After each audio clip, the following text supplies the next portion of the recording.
इसके कुछ specific features आते हैं जो किसी हद तक इंटरेस्टिंग है। ठीक है, सबसे पहले फीचर जो है at the lesion of spinal cord 1 ये शो कर रहा है।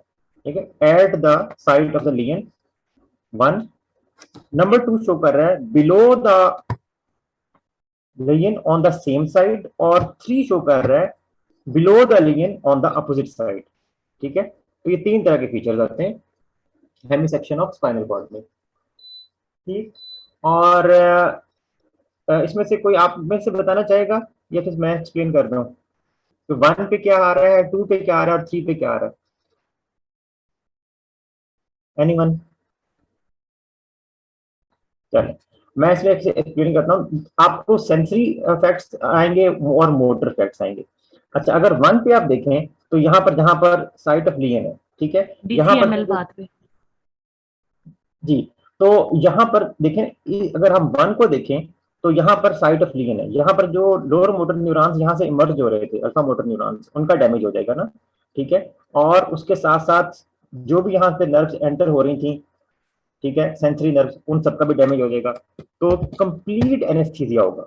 ठीक है, इस लेवल पे, यहाँ से इस स्पाइनल कॉर्ड के लेवल पे जो भी नर्व फाइबर आपके पास आ रहे थे किसी भी ट्रैक पे, ठीक है, क्योंकि इसी जगह पे लियन हुआ है, डॉर्सल ट्रैक जो डॉर्सल हॉर्न से आपके एंटर हो रहे थे, उन सब सेंसेशन का लॉस होगा।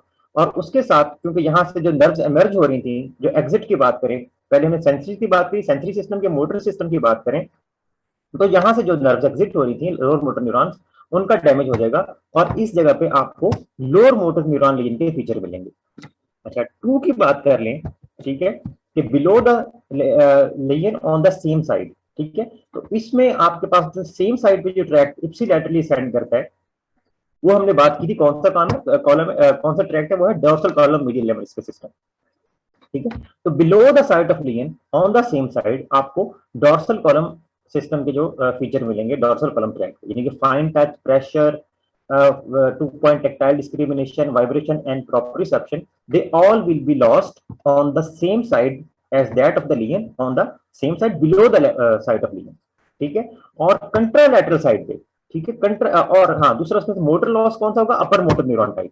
ठीक है, at the site of lesion आपको lower motor neuron type of paralysis मिलेगा और below the site of lesion आपको अपर मोटर मिलेगा। क्यों? क्योंकि यहां पर अपर मोटर का इफेक्ट खत्म हो गया।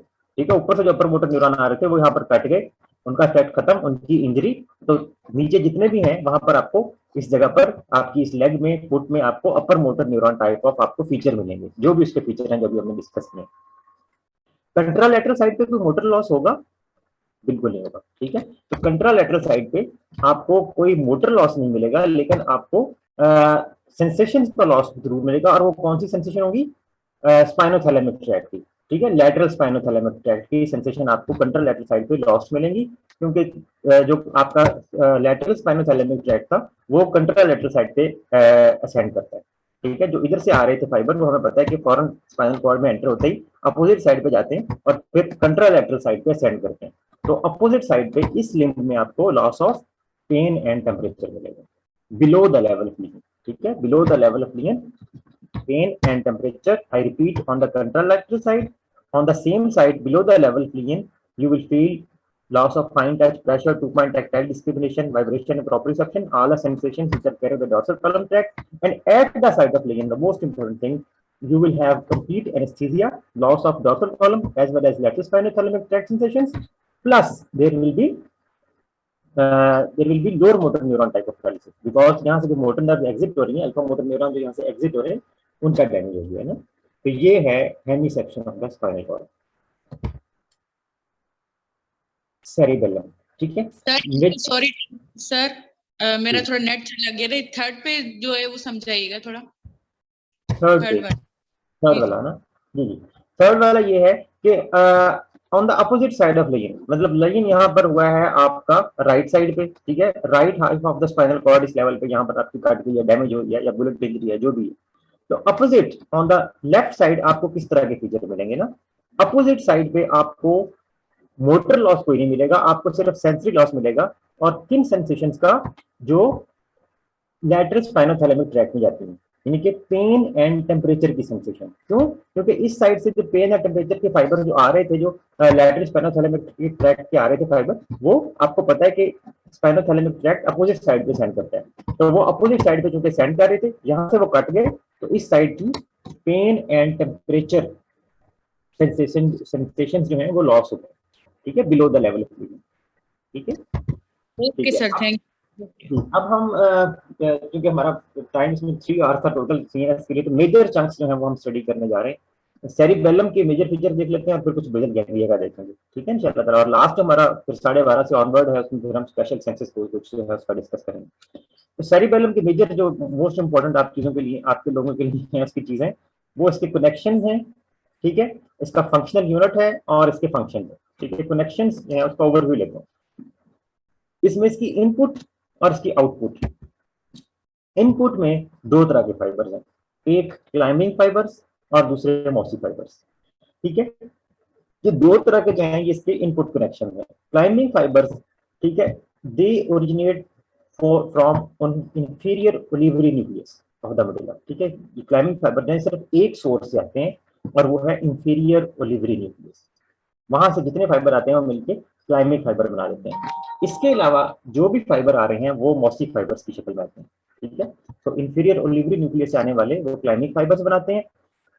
दूसरी इनकी इंपॉर्टेंट चीज ये है कि ये आके यहाँ पर जो मोस्ट इंपॉर्टेंट सेल्स हैं सेरिबेलम में, परकंजी सेल्स, उनके साथ ये कनेक्शन बनाते हैं और परकंजी सेल्स के साथ कनेक्शन बना के उनमें काफी पावरफुल किस्म की एक्शन पोटेंशियल काज करते हैं, जिसे हम कहते हैं कम्प्लेक्स स्पाइक। ठीक है, कम्प्लेक्स स्पाइक कॉज करते हैं। और इन फाइबर्स का सेरिबेलम की लर्निंग में बहुत रोल है। ये 3 इंपॉर्टेंट पॉइंट्स आप लोगों के लिए एमसीक्यू के हवाले से मोस्ट इंपॉर्टेंट। एक, क्लाइंबिंग फाइबर ओरिजिनेट कहाँ से हो रहे हैं, वो आपके एक ही सोर्स से ओरिजिनेट हो रहे हैं और वो है आपका इंफीरियर ओलिवरी न्यूक्लियस। दूसरा, सेरिबेलम के अंदर जाके जब ये परकंजे फाइबर्स परकंजे सेल्स के साथ कनेक्शन बनाते हैं तो उसमें ये पावरफुल किस्म के बर्स्ट कॉज करते हैं एक्शन पोटेंशियल, जिन्हें कम्प्लेक्स स्पाइक कहते हैं। और तीसरा ये कि ये इनका मोटर लर्निंग में रोल है। मॉसी फाइबर्स जैसे अभी मैंने बताया आपको, ये बाकी ब्रेन के जिस भी रीजन से सेरिबेलम के पास, ब्रेन के जिस भी रीजन से सेरिबेलम के पास इनपुट आ रही है वो मॉसी फाइबर्स की शक्ल में आ रही है।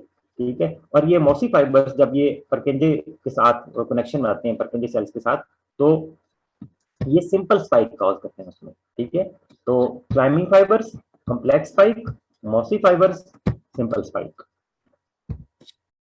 सेरिबल कॉर्टेक्स जो है उसके अंदर ये 3 लेयर आपको नजर आती हैं। इसका ओवरव्यू ले लेते हैं। एक ये मॉलिक्यूलर लेयर है आउटर मोस्ट, फिर ये परकंजे सेल्स की लेयर है जिसमें आपको परकंजे सेल्स मिलेंगे, और तीसरी है ये ग्रेन्यूल सेल्स की लेयर, जिसको हम ग्रेन्युलर लेयर बोलते हैं। ठीक है, इसमें ग्रेन्यूल सेल्स होते हैं, ये जो देखते हैं ना ग्रेन्यूल सेल्स, ये इसमें होते हैं।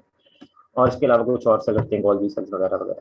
तो ये हैं आपके क्लाइंबिंग फाइबर्स, ठीक है, जो कि इंफीरियर ओलिवरी न्यूक्लियस से आ रहे हैं।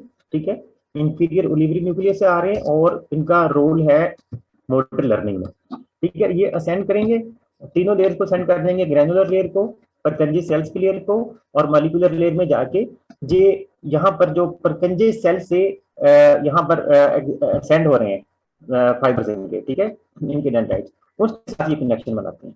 ठीक है, उनके साथ कनेक्शन बना के उसमें ये कम्प्लेक्स स्पाइक उसमें ये कॉज करेंगे। ठीक है, कम्प्लेक्स स्पाइक कॉज करेंगे और फिर ये परकंजे सेल से आउटपुट जो है ये डीप न्यूक्लियस की तरफ जाएगी। ठीक है, ये इनपुट है और ये आउटपुट है। दूसरे जो मॉसी फाइबर्स हैं, मॉसी फाइबर्स जो कि बाकी ब्रेन के जितने भी रीजन हैं वहां से आ रहे हैं। ठीक है, ये मॉसी फाइबर्स यहाँ पर आके ये ग्रेन्यूल सेल्स के साथ कनेक्शन बनाते हैं, ये डायरेक्टली नहीं बनाते परकंजे के साथ। ठीक है, ये पहले ग्रेन्यूल सेल के साथ, गोल्गी के साथ कनेक्शन बनाएंगे और फिर ग्रेन्यूल सेल्स जो है ये अपने फाइबर्स ये इनके इसमें से होते हुए यहाँ जाके पैरेलल लेयर में, जहाँ इनके फाइबर्स पैरेलली अरेंज हो जाते हैं, ये परकंजे सेल्स के फाइबर के साथ ये सिनेप्स बनाते हैं और ये सिंपल स्पाइक कॉज करते हैं, जैसे अभी हमने बात की, mossy fibre simple spike cause करते हैं। और फिर इनकी जो आउटपुट है, ठीक है, परकंजे सेल्स की, वो अगेन यहाँ पर चली गई। तो ये एक ओवरव्यू है फंक्शनिंग का। ठीक है, आउटपुट जैसे अभी हमने बात की, Purkinje cells are the only output of the cerebral cortex. ये आप लोगों ने याद रखना है कि these are the only output of the cerebral cortex and output of Purkinje cell is always inhibitory.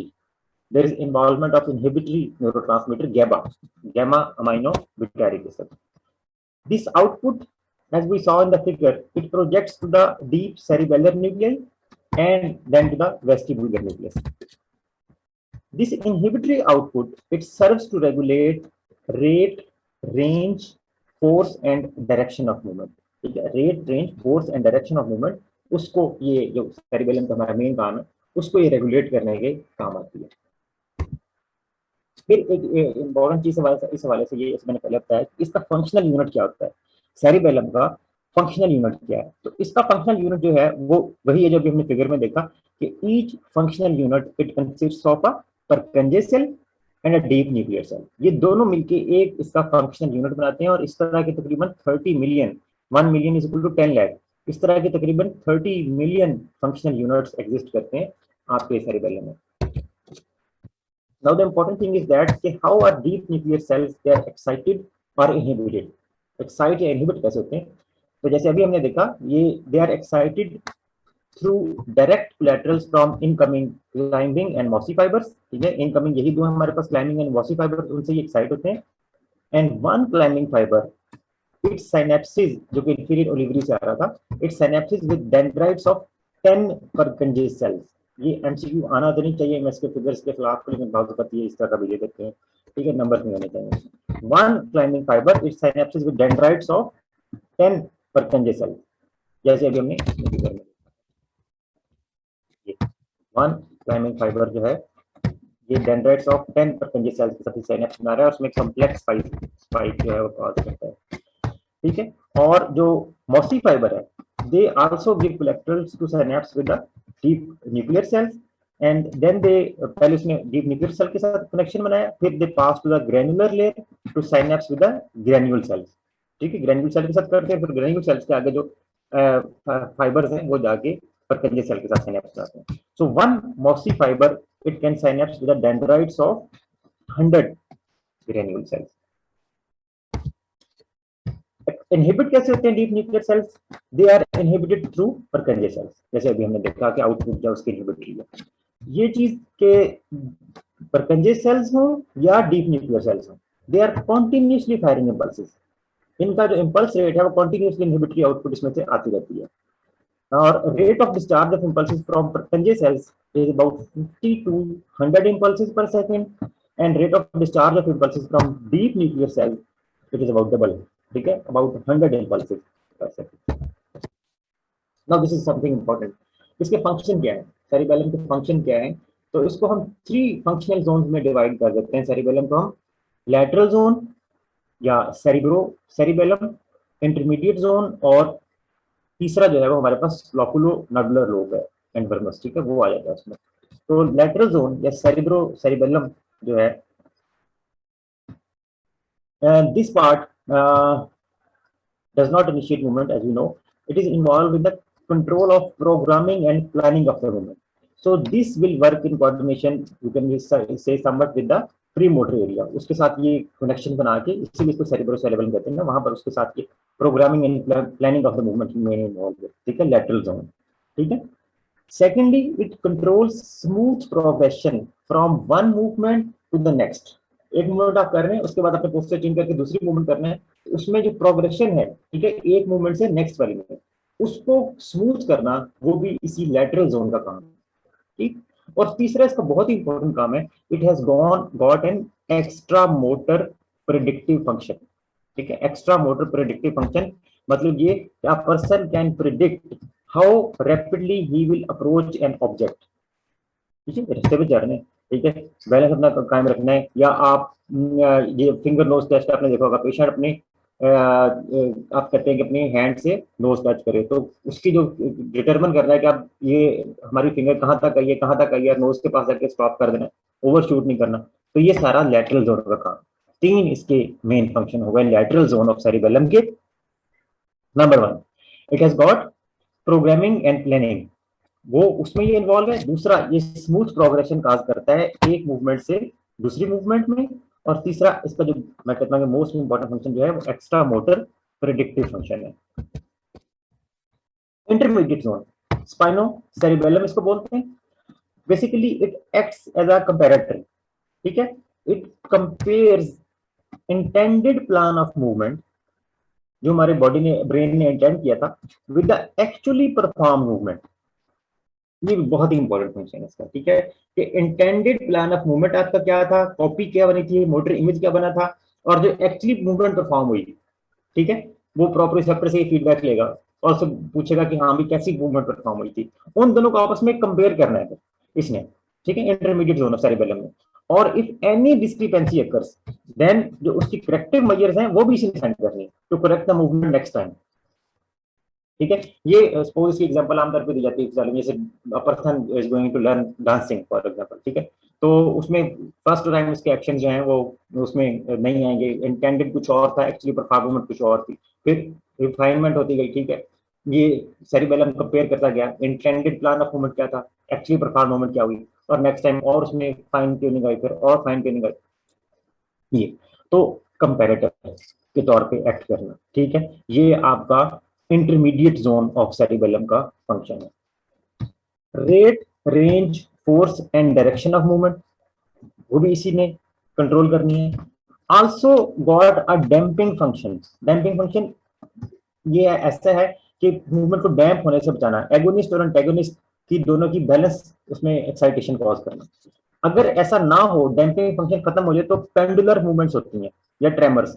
अब आपने सेरेब्रल डिजीज अभी हम डिस्कस भी करने जा रहे हैं, उसका बड़ा हाल मार्क है कि उसमें नी जर्क अगर आप चेक करें तो नी जर्क उसमें पेंडुलम लाइक उसकी मूवमेंट होती है ना, नी जर्क की, ठीक है, वो इसलिए हो रही है कि इसका आपका इंटरमीडिएट जोन का फंक्शन खत्म हो गया जिसने डैम्पिंग करनी थी, ठीक है। नी जर्क होगी तो प्रिजर्व, क्योंकि रिफ्लेक्सेस का लॉस नहीं होता सेरेब्रल डिजीज में, लेकिन वो मॉड्यूलेट हो जाएगी, वो चेंज हो जाएगी अपनी उसमें, और उसमें पेंडुलर लाइक मूवमेंट आएगी, ट्रेमर्स आएंगे।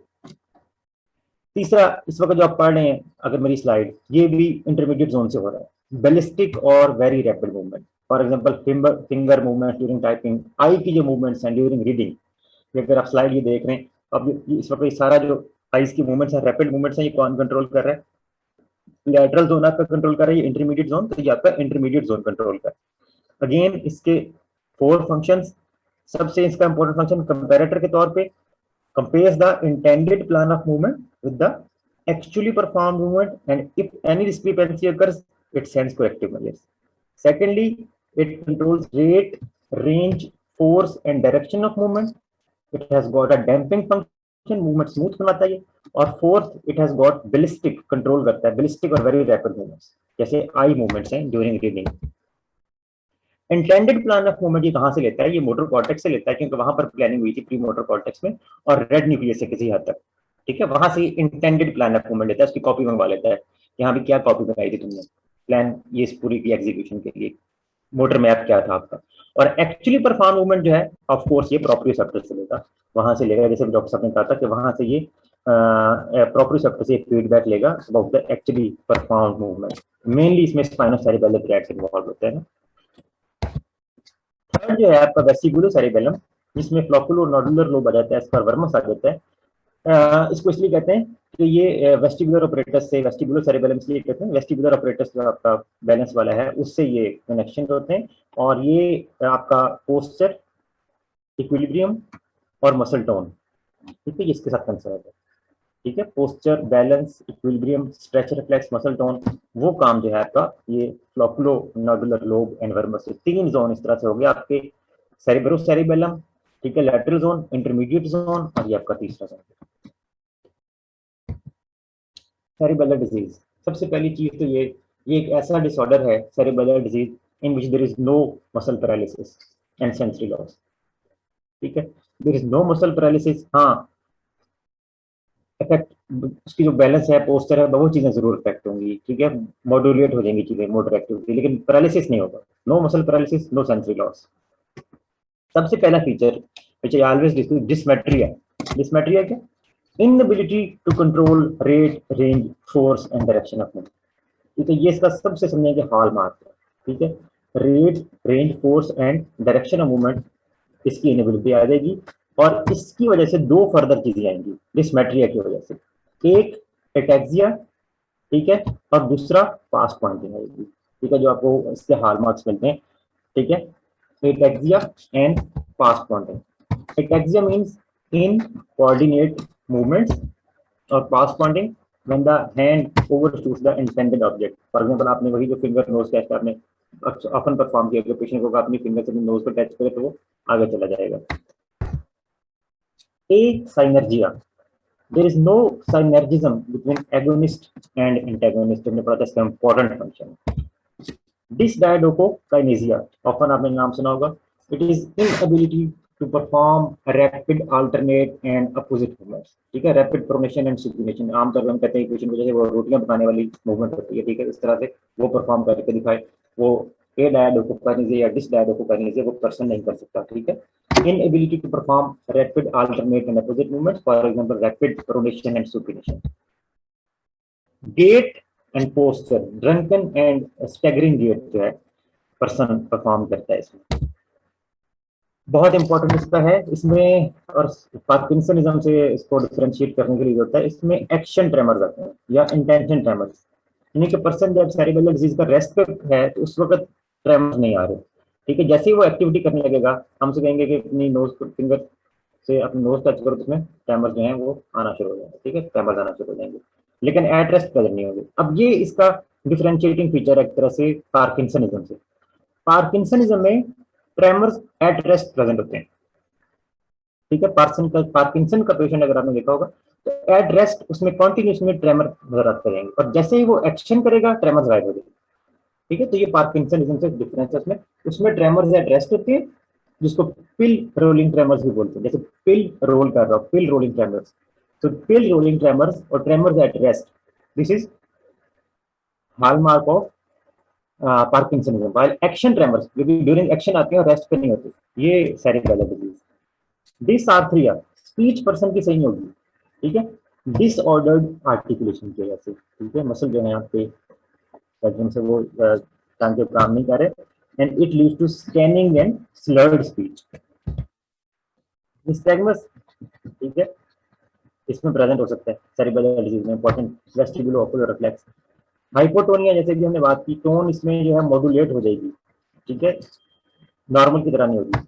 एंड पेंडुलर नीजर, वो इसी हाइपोटोनिया की वजह से आपकी पेंडुलर नीजर जैसे हमने डिस्कस किया। फिर डीकम्पोजिशन ऑफ मूवमेंट्स हो जाती है। अगर आप पेशेंट को कहते हैं कि एक रोटी करने वाला तोड़ के मुंह में डालो, तो वो एक ही गो में नहीं कर सकता, पहले वो यहाँ तक ले जाएगा फिर ऊपर ले जाएगा, मूवमेंट जो है वो डीकम्पोजिशन ऑफ मूवमेंट्स हो जाती है। तो इस तरह से ये तकरीबन 10-11 इसमें जो है मेजर फीचर्स हैं, रिपीट कर लेते हैं। Dysmetria, dysmetria leads to ataxia and past pointing. Asynergia, adiadochokinesia या dysdiadochokinesia, gait and posture, the normal action tremors, very important feature, dysarthria, nystagmus and hypotonia।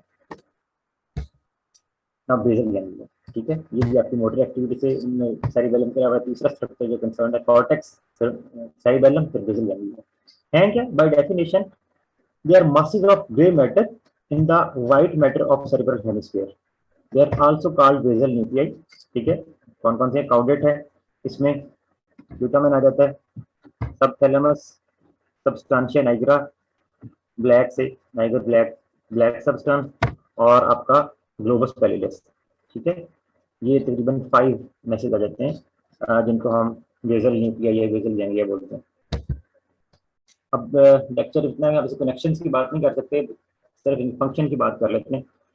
पहली बात तो ये कि basal ganglia don't function independently, they always function in association with cortex, motor cortex and corticospinal system। ठीक है, उनकी in association काम करते हैं। फिर इनमें दो सर्किट्स जो हैं, ग्लूटामिन सर्किट और काउडेट सर्किट, दो इसके सर्किट्स बनते हैं इन्हीं न्यूक्लियाई के हवाले से। उसमें जो काउडेट सर्किट है उसके फंक्शन जो है वो भी हम डिस्कस करते हैं, ग्लूटामिन के भी करते हैं। काउडेट के फंक्शन ज्यादा है। ग्लूटामिन जो है it is involve in control of complex fine skilled movements of the distal part of the limbs, जैसे movements like writing, typing, cutting the scissors, hammering a nail. These are all functions of glutamin circuit, control of fine scaled complex movements of the distal parts of the limbs। अगर काउडेट की बात करें तो learned control of the motor activity। ठीक है, cognitive control of motor activity जो आपने learn किया, control of sequence of motor activity to achieve a specific goal or aim, इसमें इसकी इन्वॉल्वमेंट है। उसके साथ control of timing and intensity of the movement. Basically basal ganglia they help us to decide how large the movement will be and how rapid it will be. No doubt आप कहेंगे इसमें सेरिबेल दोनों का involvement है, ठीक है। Cerebellum की भी इसमें इन्वॉल्वमेंट है और उसके साथ साथ बेसल गैंग्लिया का जो क्राउडेड सर्किट है वो भी इसमें हेल्प करता है कि मूवमेंट कैसी होनी चाहिए और कितनी रैपिड होनी चाहिए और उसकी इंटेंसिटी कितनी होनी चाहिए।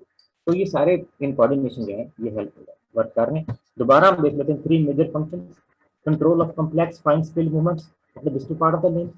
कॉग्निटिव और learn control of the motor activity and control of timing and intensity of the movement. और ये मूवमेंट और ये लास्ट जो दो हैं ये आपके बेसिकली क्राउडेड सर्किट हैं। पार्किंसन डिजीज एंड पार्किंसनिज्म, ठीक है, दोनों फर्क तो पता होगा।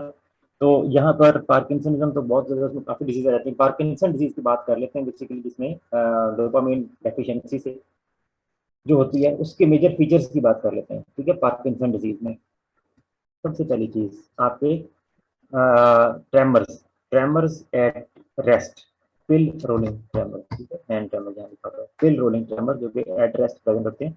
और जब पेशेंट को पता लगता है कि उसको वॉच कर रहा है तो इमोशनली इनकी इंटेंसिटी बढ़ जाती है, ठीक है। नॉर्मल अगर इंटेंसिटी कम है, फ्रीक्वेंसी कम है, तो जैसे ही कोई उसको देख रहा होगा तो उसको पेशेंट इमोशनल जब होगा तो उसकी फ्रीक्वेंसी बढ़ जाएगी। और जब पेशेंट मोटर एक्टिविटी करेगा तो गायब हो जाएंगे। Mask like face, expression like face, expressionless face होता है। फॉरवर्ड इसका टिल्टिंग इसका पोस्टर होता है, ट्रंक का सुपिंग पोस्टर होता है।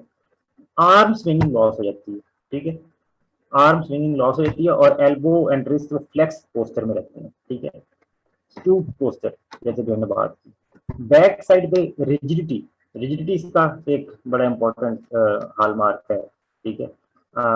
रिजिडिटी पूरी में आपको मिलेगी पार्किंसन डिजीज में। फ्लेक्स इसी तरह हिप एंड नीज हैं। और गेट इसमें शफलिंग गेट, ये अब जाहिर है कई दफा आप लोगों ने देखा होगा, इसमें इंपॉर्टेंट फीचर है शफलिंग, शॉर्ट स्टेप गेट होती है। तो ये सारे फीचर्स हैं जो कि मोटर एक्टिविटी से रिलेटेड हैं बेसल गैंग्लिया की, ठीक है। डोपामाइन डेफिशिएंसी, डोपामिनर्जिक न्यूरॉन्स के लॉस की वजह से पार्किंसन डिजीज में। इसके साथ कुछ ऐसे फीचर हैं जो कि नॉन मोटर होते हैं, ठीक है, नॉन मोटर फीचर होते हैं पार्किंसन डिजीज में।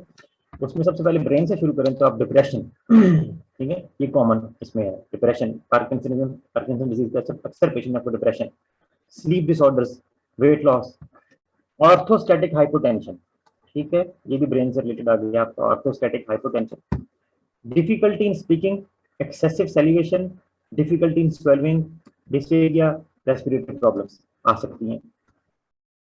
गोइंग ऑफ द शोल्डर उसी में आ गया।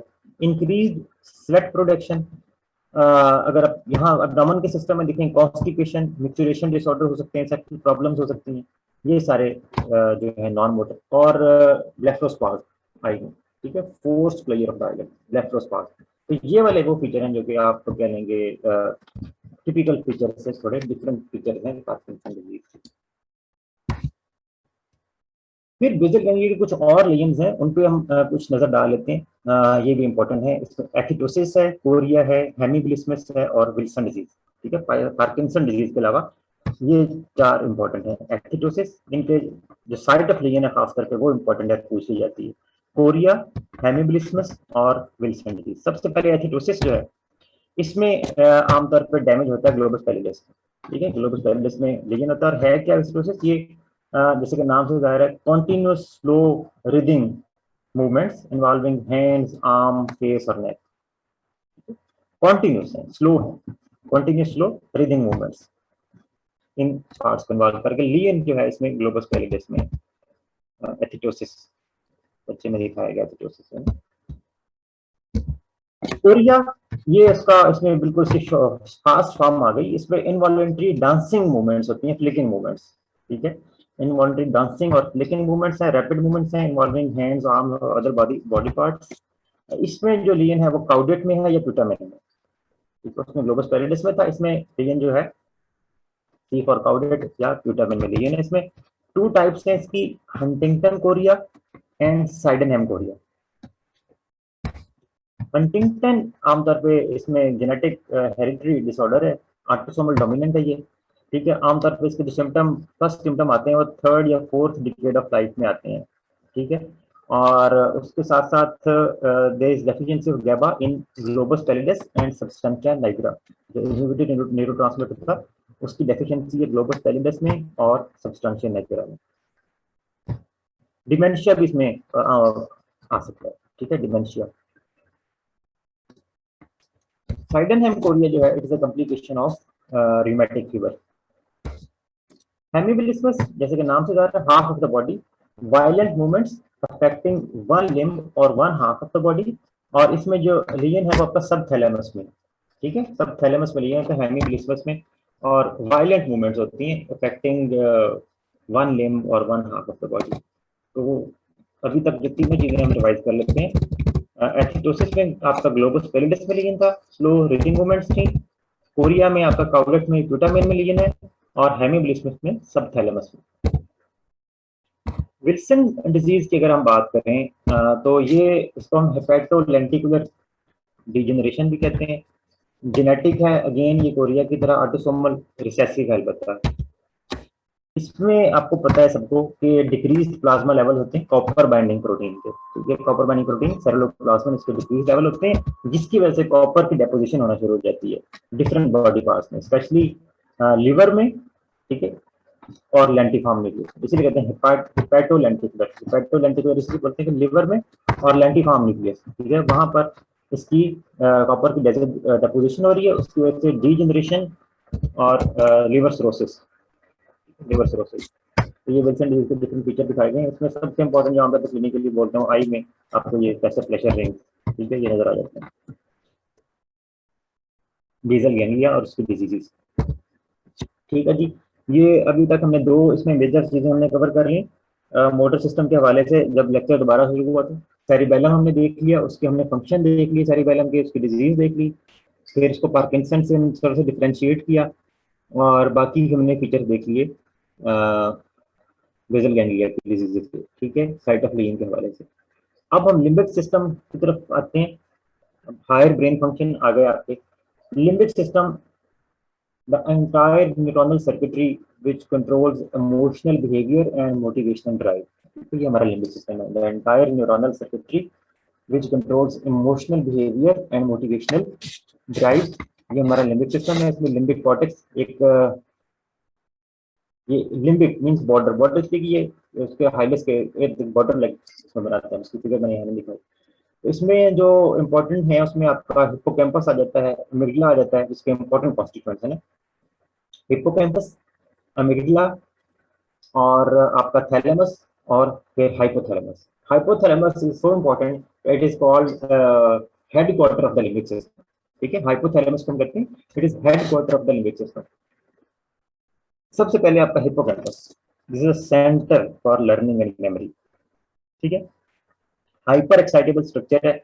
आपकी बाकी जगह पर सारी जो है कॉर्टेक्स में 6 लेयर्स होती है ना, आपने पढ़ा होगा 1 2 3 4 5 6 लेयर्स होती है सेरेब्रल कॉर्टेक्स में, लेकिन hippocampus is the only region जहां पर आपकी 3 लेयर्स होती है, ठीक है, 3 लेयर्स वहां से गाइड है, इसलिए हाइपर एक्साइटेबल स्ट्रक्चर है। बाहर से आपने एक्सटर्नल स्टिमुलेशन अप्लाई की, यहाँ पर आपने ट्रांसड्यूसर रखा, हिप्पोकैम्पस में सबसे बड़ा exciter, centre for learning and memory, its bilateral removal, it causes inability to learn, ठीक है, which show its importance in learning.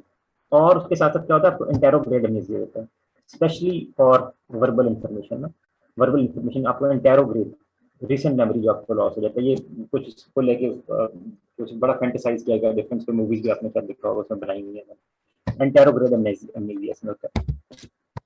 Amygdala second component, ठीक है, it is often said amygdala is the window through which the limbic system sees the importance of the person in the world, ठीक है, वो उसमें brain के अंदर एक window है। So it is involved in the control of olfaction, especially in the animals, behavior and emotions, ठीक है, खास तौर पे इसमें फियर में इसका बहुत बड़ा रोल है, ठीक है, पैनिक डिसऑर्डर्स में इसका बहुत बड़ा रोल है, पर्सन को पेन का सही उसका जो दिखाना, इंटेंसिटी दिखाना, एंजाइटी, ठीक है, एंजाइटी से रिलेटेड बहुत ज्यादा बिहेवियर एंड इमोशन, खास करके एंजाइटी। सेक्सुअल फंक्शन में भी ये इन्वॉल्व है, खास करके एनिमल्स में, एमिगडाला। क्लूवर-बूसी सिंड्रोम बाज़ इसमें आ जाता है, ये खास करके एनिमल्स में, it is due to bilateral ablation और रिमूवल ऑफ द अमिगडाला, ठीक है। ये पता है मंकी दिखाया हुआ है इसमें, इसका जो बिगेस्ट एनिमल होता है स्नेक, और ये एनिमल में अगर क्लूवर-बूसी सिंड्रोम अगर इसने ऐसे इसको हाथ में उठाया हुआ है, ये कार्टून में दिखाया हुआ है, इसलिए कि अपने जो सबसे बड़ा एनिमी है उसी को हाथ में, तो animal is not afraid of anything, ठीक है, सबसे इसका पहला फीचर ये है कि उसका फियर है सारा खत्म हो गया। हमने बात की थी ना अमीगडला, फियर, ठीक है, एंजाइटी, उससे रिलेटेड फियर उसका खत्म हो गया। Animal has extreme curiosity about everything, ठीक है, he forgets rapidly, he forgets everything rapidly, hyperphagia and hypersexuality, ठीक है, these are all feature of the Kluver disease, मतलब कोई भी इसमें से आ सकता है आपको। so not afraid of the anything, extreme curiosity animal develop कर लेता है, forgets rapidly, everything forgets rapidly, फिर hyperphagia and hypersexuality, these are all the features of Kluver disease। now the thalamus, ठीक, बहुत इंपॉर्टेंट कॉन्स्टिट्यूशन, जितने भी आपके sending tract हैं, ठीक है, जितने भी सेंडिंग ट्रैक्ट हैं वो कॉर्टेक्स में जाने से पहले यहाँ से गुजरते हैं। प्रीवियसली ये कहा जाता था कि शायद ऑल्फैक्शन जो है डायरेक्टली चले जाती है, olfaction is the only sense, अक्सर आपने शायद बुक्स में पढ़ा होगा कि उसके जो है वो बाईपास करते हैं फाइबर्स थैलेमस को, लेकिन इसमें भी रिसेंट कंसेप्ट इसमें यही है कि इवन ऑल्फैक्शन जो है उसके भी फाइबर्स थैलेमस से पास करते हैं। So it is the sensory relay station, ठीक है, it receives impulses of all the somatic and special sensations, ठीक है, it receives impulses of all the somatic and special sensations and it is the subcortical center for pain। जैसे हमने पहले कहा कि pen जो है वो मेजर डिकोड हो जाती है थैलेमस के लेवल पे ही, ठीक है, sensory relay station for all the somatic and special sensations. क्योंकि ये सारी सेंसेशंस की इंफॉर्मेशन दे रहा है, तो it is involve in the control of level of alertness and consciousness, ठीक है, उससे भी इसका ताल्लुक है level of alertness and consciousness के साथ। To some extent, it is involved in the control of motor activity. Okay, because it has participants. Please excuse me just for a minute, please.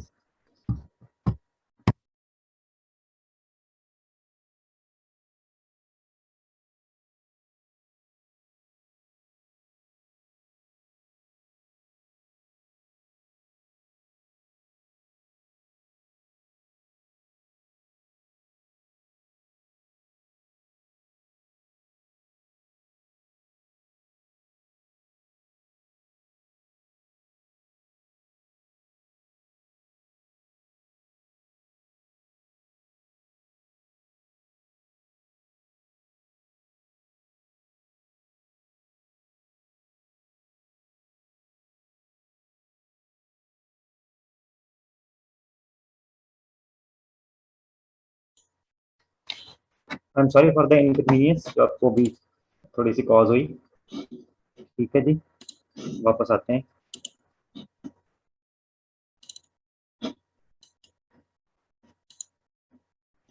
Screen नजर आ रही है सबको? Yes sir.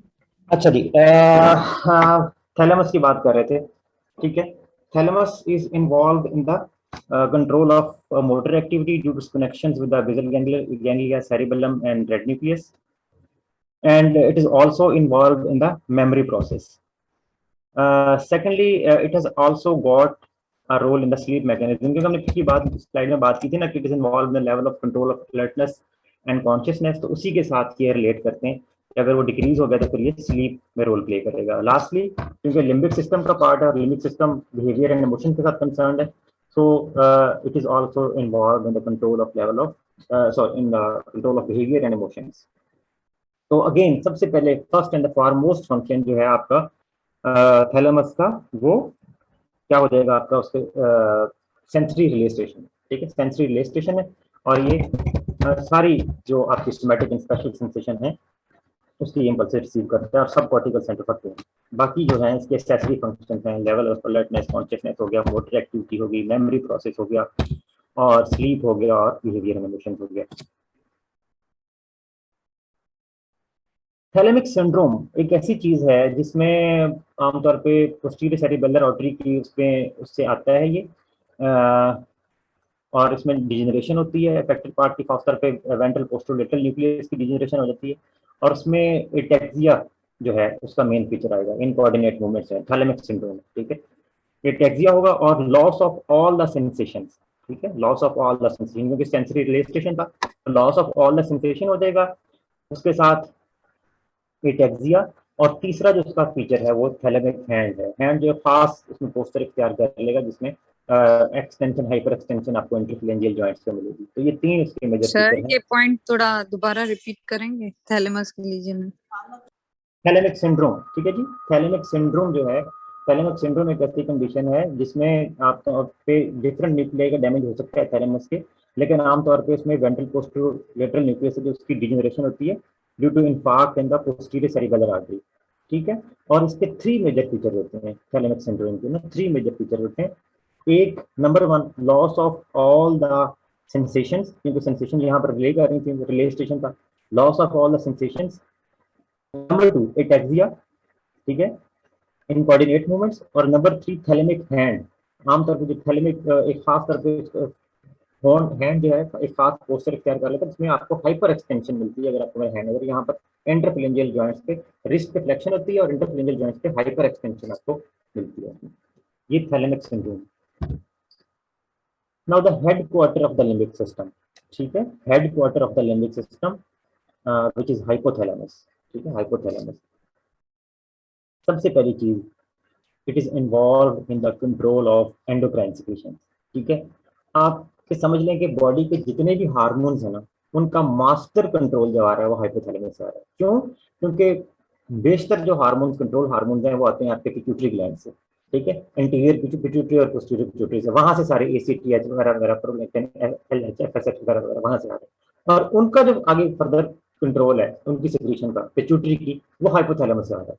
So control of, we can say, anterior pituitary secretion और posterior pituitary secretion, और इन दोनों की secretion को control करके समझने के इसमें तकरीबन तकरीबन पूरी बॉडी के आपके जो हार्मोन्स को कंट्रोल कर रही है।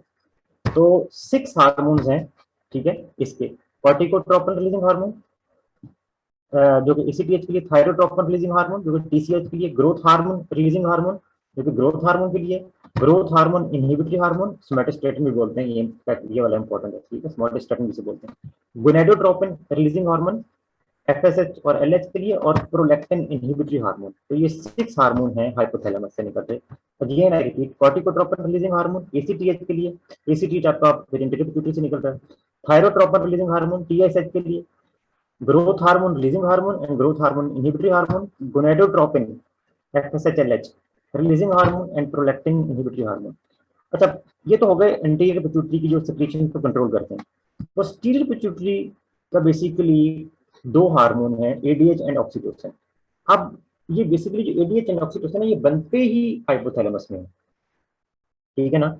ADH एंड ऑक्सीटोसिन ये असल में आपके कहाँ पर बन रहे हैं? ये आपका हाइपोथैलेमस और ये आपका पिट्यूटरी ग्लैंड, ठीक है, और ये इनके कनेक्शंस, ठीक है। तो ADH और ऑक्सीटोसिन जो है ना, वो बेसिकली यहां पर बन रहे हैं, ठीक है, supraoptic and paraventricular nuclei of hypothalamus में। I repeat, supraoptic and paraventricular nuclei of the hypothalamus, यहां पर वो सिंथेसाइज होते हैं ADH एंड ऑक्सीटोसिन। उसके बाद वो न्यूरॉन में ट्रेवल करते हुए, ठीक है, ये बात आपको पता भी होगी, थोड़ी सी रिपीट करते हैं, रिवाइज कर लेते हैं कि ये एक्सोनल फ्लो के थ्रू न्यूरॉन्स में ट्रेवल करते हैं, और ट्रेवल करते करते ये पोस्टीरियर पिट्यूटरी में आके स्टोर हो जाते हैं। तो अब इनको वैसे कहना जाती है कि ये पोस्टीरियर पिट्यूटरी का हार्मोन है, basically they are hormones of hypothalamus, ठीक है, यहाँ के स्टोर होते हैं, फिर ये रिलीज हो जाते हैं, और ये न्यूरॉन्स के अलोंग ये ट्रेवल करके यहाँ पर आते हैं। अच्छा, यहाँ एक और फैक्ट की बात कर लें, एनाटॉमी को फिजियोलॉजी को, ये फैक्ट है, और वो ये कि एंटीरियर पिट्यूटरी के जो हाइपोथैलेमस के जिन हार्मोन का असर है, वो एंटीरियर पिट्यूटरी से सॉरी हाइपोथैलेमस से एंटीरियर पिट्यूटरी ग्लैंड तक कैसे पहुंचते हैं? तो उसके लिए हमारे पास ये हाइपोथैलेमो हाइपोफिजियल पोर्टल ब्लड सिस्टम होता है, ठीक है, ये एक इंपॉर्टेंट फैक्ट है। हाइपोथैलेमो जो कि हाइपोथैलेमस है, हाइपोफिजियल, ये हाइपोफिजिस सेरेब्री बोलते हैं ना पिट्यूटरी को। तो हाइपोथैलेमो हाइपोफिजियल पोर्टल ब्लड सिस्टम है। पोर्टल वो होता है जिसमें 2 कैपिलरी बेड बनते हैं। एक कैपिलरी बेड यहाँ पर बनेगा, जिसमें यहाँ पर जितने भी इसके न्यूक्लियाई हैं, प्रीऑप्टिक, वेंट्रोमीडियल और आर्कुएट, ये 3 में है, प्रीऑप्टिक, वेंट्रोमीडियल और आर्कुएट। ये न्यूक्लियाई जो है अपने ये रिलीजिंग फैक्टर या इनहिबिटरी फैक्टर, अभी जो हमने पिछली स्लाइड में देखे हैं रिलीजिंग और इनहिबिटरी फैक्टर, वो यहाँ पर रिलीज कर देंगे वो हार्मोन। उसके बाद वो हार्मोन्स इस ब्लड में से होते हुए ठीक है, ब्लड में से होते हुए हाइपोथैलेमो हाइपोफिजियल पोर्टल ब्लड सिस्टम से होते हुए वो एंटीरियर पिट्यूटरी तक पहुंचेंगे और वहां पर दूसरा कैपिलरी बेड बनेगा और वहां पर ये हार्मोन रिलीज हो जाएंगे, सिक्रीट हो जाएंगे और यहाँ एंटीरियर पिट्यूटरी ग्लैंड की जो सिक्रीशन है, जो हार्मोन है, उनको कंट्रोल करेंगे। So this is the major difference. Anterior pituitary के लिए हार्मोन किसमें आ रहे हैं? ब्लड में आ रहे हैं, ठीक है, ब्लड में आ रहे हैं। और पोस्टीरियर पिट्यूटरी के लिए वो इन न्यूरॉन्स में आ रहे हैं, ठीक है। एक्सोनल फ्लो हमने डिस्कस किया था, तो एक्सोनल फ्लो से आ रहे हैं ये पोस्टीरियर पिट्यूटरी। दूसरा इसका समझने के मोस्ट इंपॉर्टेंट फंक्शन ये है कि ये आपका ऑटोनॉमिक सिस्टम जो है ना, ऑटोनॉमिक नर्वस सिस्टम, उसका भी हेडक्वार्टर है, ठीक है। आपके जो ऑटोनॉमिक इफेक्ट्स जितने भी हैं उसका ये मास्टर कंट्रोल है। एंटीरियर पिट्यूटरी की अगर आप स्टिमुलेशन करें तो उससे पैरासिम्पैथेटिक इफेक्ट प्रोड्यूस होते हैं, ठीक है। और पोस्टीरियर एंटीरियर हाइपोथैलेमस, ठीक है, मैंने सबसे बोल दिया। एंटीरियर हाइपोथैलेमस को अगर आप स्टिमुलेट करें तो पैरासिम्पैथेटिक इफेक्ट्स आते हैं, ठीक है, decrease in heart rate, constriction of people वगैरह वगैरह। और अगर आप पोस्टीरियर पार्ट ऑफ हाइपोथैलेमस को अगर आप स्टिमुलेट करें तो सिंपैथेटिक इफेक्ट्स आते हैं। बॉडी का टेम्परेचर कंट्रोल करता है। आपका जो सेट पॉइंट है या आपका जो थर्मोस्टेट है बॉडी टेम्परेचर का, वो भी हाइपोथैलेमस में कई दफा आप लोगों ने पढ़ा होगा। खास तौर पे आपका जो एंटीरियर हाइपोथैलेमस है उसका भी प्री ऑप्टिक न्यूक्लियस या प्री ऑप्टिक एरिया, वो हीट डिसिपेशन कॉज करता है, ठीक है। हीट डिसिपेशन के जितने भी रिस्पॉन्सेज हैं, जैसे स्वेटिंग है, ठीक है, ये आपका ये कॉज कर रहा है एंटीरियर हाइपोथैलेमस, बॉडी को कूल करता है। और पोस्टीरियर हाइपोथैलेमस जो है ये हीट कंजर्वेशन कॉज करता है, जैसे शिवरिंग मैकेनिज्म, जैसे विंटर का सीजन आ रहा है तो उसमें जो शिवरिंग मैकेनिज्म है वो पोस्टीरियर हाइपोथैलेमस से इनिशिएट होगी, ठीक है। पोस्टीरियर हाइपोथैलेमस जो है वो हीट कंजर्वेशन रिस्पॉन्सेज कॉज करता है, जैसे शिवरिंग वगैरह है। और anterior hypothalamus heat dissipation cause करता है। तो ये तीन मेजर अभी तक हमने डिस्कस कर लिए। पहला आपका हार्मोनल कंट्रोल, ठीक है, कंट्रोल ऑफ एंडोक्राइन सिक्रीशन, उसमें आपका एंटीरियर और पिट्यूटरी दोनों की सिक्रीशन। दूसरा आपका ऑटोनॉमिक नर्वस सिस्टम, उसका कंट्रोल। और थर्ड आपका बॉडी टेम्परेचर कंट्रोल। फोर्थ भी बहुत इंपॉर्टेंट है, control of hunger and feeding, ठीक है। फीडिंग सेंटर जो है इट इज लैटरल हाइपोथैलेमस में प्रेजेंट है। And whenever this feeding centre is stimulated या उसकी किसी भी तरीके से स्टिमुलेशन होती है, there is conscious desire to eat, ठीक है। और इसके मुकाबले में इसको दूसरा सेंटर जो इसकी एक्टिविटी को कंट्रोल करता है वो सैटाइटी सेंटर होता है, वो मीडियल हाइपोथैलेमस में होता है, ठीक है। Activity of the feeding centre is controlled by the satiety centre और वो मीडियल या वेंट्रोमीडियल न्यूक्लियस में प्रेजेंट होता है। हंगर है उसके साथ थर्स्ट आ जाएगी। थर्स्ट सेंटर भी लैटरल हाइपोथैलेमस में, तो याद रखना आसान है, फीडिंग सेंटर भी लैटरल हाइपोथैलेमस में और थर्ड सेंटर वो भी लैटरल हाइपोथैलेमस में। तो whenever this third center located in the lateral hypothalamus it is stimulated, there is conscious desire to drink, ठीक है। वो कब स्टिमुलेट होगा? जैसे आपकी ऑस्मोलैरिटी इंक्रीज करती है, क्योंकि हाइपोथैलेमस में आपको पता है कि ऑस्मो रिसेप्टर्स होते हैं, ठीक है। बहुत उसमें जबरदस्त किस्म का सिस्टम प्रेजेंट है ऑस्मो रिसेप्टर्स का, जो कि ऑस्मोलैरिटी ऑफ द ईसीएफ वो उसको डिटेक्ट करते हैं। तो AV3 रीजन होते हैं, anteroventral region of the third ventricle, उसमें हाइपोथैलेमस में वो ऑस्मो रिसेप्टर्स जो है ऑस्मोलैरिटी डिटेक्ट करते हैं और इसको स्टिमुलेट करते हैं थर्ड सेंटर को। तो इस तरह से वाटर बैलेंस में इसका रोल हो गया ना। वाटर बैलेंस में इस तरह से रोल हो गया कि वाटर के इसने इनटेक को भी कंट्रोल कर लिया और आउटपुट को भी कंट्रोल कर लिया। इनटेक को कैसे कंट्रोल किया? थर्ड सेंटर से, ठीक है ना, थर्ड सेंटर से कंट्रोल कर लिया। और वाटर की आउटपुट को कैसे कंट्रोल किया? Anyone? Sir antidiuretic hormone. जी एडीएच, एंटी डायरेटिक हार्मोन, बिल्कुल सही हो गया, ठीक है। तो वाटर बैलेंस भी इसमें सारे का सारा जो है वो कर दिया। कंट्रोल ऑफ सेक्सुअल फंक्शंस भी है, स्पेशली इसमें मीडियल लॉन्गिट्यूडिनल फासिकुलस से MLF वो उसमें इन्वॉल्व है। Control of sleep and wakefulness, ठीक है। अब एंटीरियर हाइपोथैलेमस अगर आप देखें सारे कूल किस्म के इफेक्ट प्रोड्यूस कर रहा है। तो अगर हम स्टिमुलेट करें एंटीरियर हाइपोथैलेमस को, स्पेशली इसका सुप्राक्लाज्मेटिक न्यूक्लियस है, तो इट प्रोड्यूसेस डीप स्लीप, ठीक है। Anterior hypothalamus specially suprachiasmatic nucleus produces deep sleep. Control of circadian rhythms, very important function, ठीक है। सर्केडियन रिदम 24 में आवर में यहाँ पे जैसे स्लीप वेक साइकिल है, सिक्रीशन ऑफ हार्मोन्स हैं, ये 24 आवर्स में जो आपके डिफरेंट रिदम्स आ रहे हैं। सिक्रीशन ऑफ कॉर्टिसोल है, ठीक है, कॉर्टिसोल आपको पता है सर्केडियन रिदम को फॉलो करता है। इसका कंट्रोल भी hypothalamus, control of behaviour and emotions तो ज़ाहिर हो गई होगा क्योंकि it is the headquarter of the limbic system. और यहाँ पर दो सेंटर बहुत इंपॉर्टेंट है इस हवाले से, एक आपका पनिशमेंट सेंटर और एक रिवार्ड सेंटर। ठीक है, इन दोनों की बैलेंस एक्टिविटी से बिहेवियर एंड इमोशन का कंट्रोल होता है। कर सकते पूरा एक नहीं बल्कि 2-3 लेक्चर दे सकते हैं। तो ये इसके नटशेल में इसके फंक्शन हो गए। नंबर 1 कंट्रोल ऑफ आपका endocrine secretions, control of autonomic function. ठीक है, उसके बाद आपका आ गया body temperature control, temperature, hunger. ठीक है, टेम्परेचर कंट्रोल आ गया आपका, थर्स्ट सेंटर आ गया, सेक्सुअल फंक्शन आ गए, control of sleep and wakefulness आ गया, सर्केडियन रिदम्स आ गया और control of behaviour and emotions. ये सारे फंक्शन हैं हाइपोथैलेमस के। स्लीप का अभी मेरे पास टाइम है, उसके बाद हमें स्पेशल सेंसेस शुरू करनी है। तो बेसिकली हम जल्दी से देख लेते हैं, ओवरव्यू ले लेते हैं। दो तरह की आप लोगों को पता है स्लीप होती है, इनका फर्क देख लेते हैं क्योंकि ये आ जाती है एमसीक्यूज में। एक हमारे पास डीप और रेस्टफुल स्लीप है, जिसे हम स्लो वेव स्लीप कहते हैं। 75% ऑफ द टोटल स्लीप अगर हमारा नॉर्मल स्लीप पैटर्न तो उसमें ये स्लो वेव स्लीप होती है। ठीक है, और दूसरी है रैम स्लीप, पैराडॉक्सिकल स्लीप भी बोलते हैं। ये एपिसोड्स में होती है, पीरियड्स में होती है, और each period last for 5 to 30 minutes and these periods are repeated after about every 1.5 hour या आपका 90 minutes के बाद। ठीक है, ड्यूरिंग अ नाइट टिपिकली अगर आप पूरी नींद ले रहे हैं तो 4 to 6 पीरियड होते हैं रैम स्लीप के, और 25% ऑफ द टोटल स्लीप या रैम स्लीप होती है। इनके डिफरेंसेस इंपॉर्टेंट है। रैपिड आई मूवमेंट स्लीप या रैम स्लीप में रैपिड आई मूवमेंट है, इसीलिए तो रैम स्लीप कहते हैं। स्लो वेव स्लीप में एब्सेंट है। ठीक है, रैपिड आई मूवमेंट नहीं होती। वाइटल साइंस जो है हमारे heart rate, blood pressure, respiration, ये फ्लक्चुएट करते हैं रैम स्लीप में। ठीक है, दिस इज इंपॉर्टेंट। ये रैम स्लीप में फ्लक्चुएट करते हैं, इसमें स्टेबल रहते हैं स्लो वेव स्लीप में।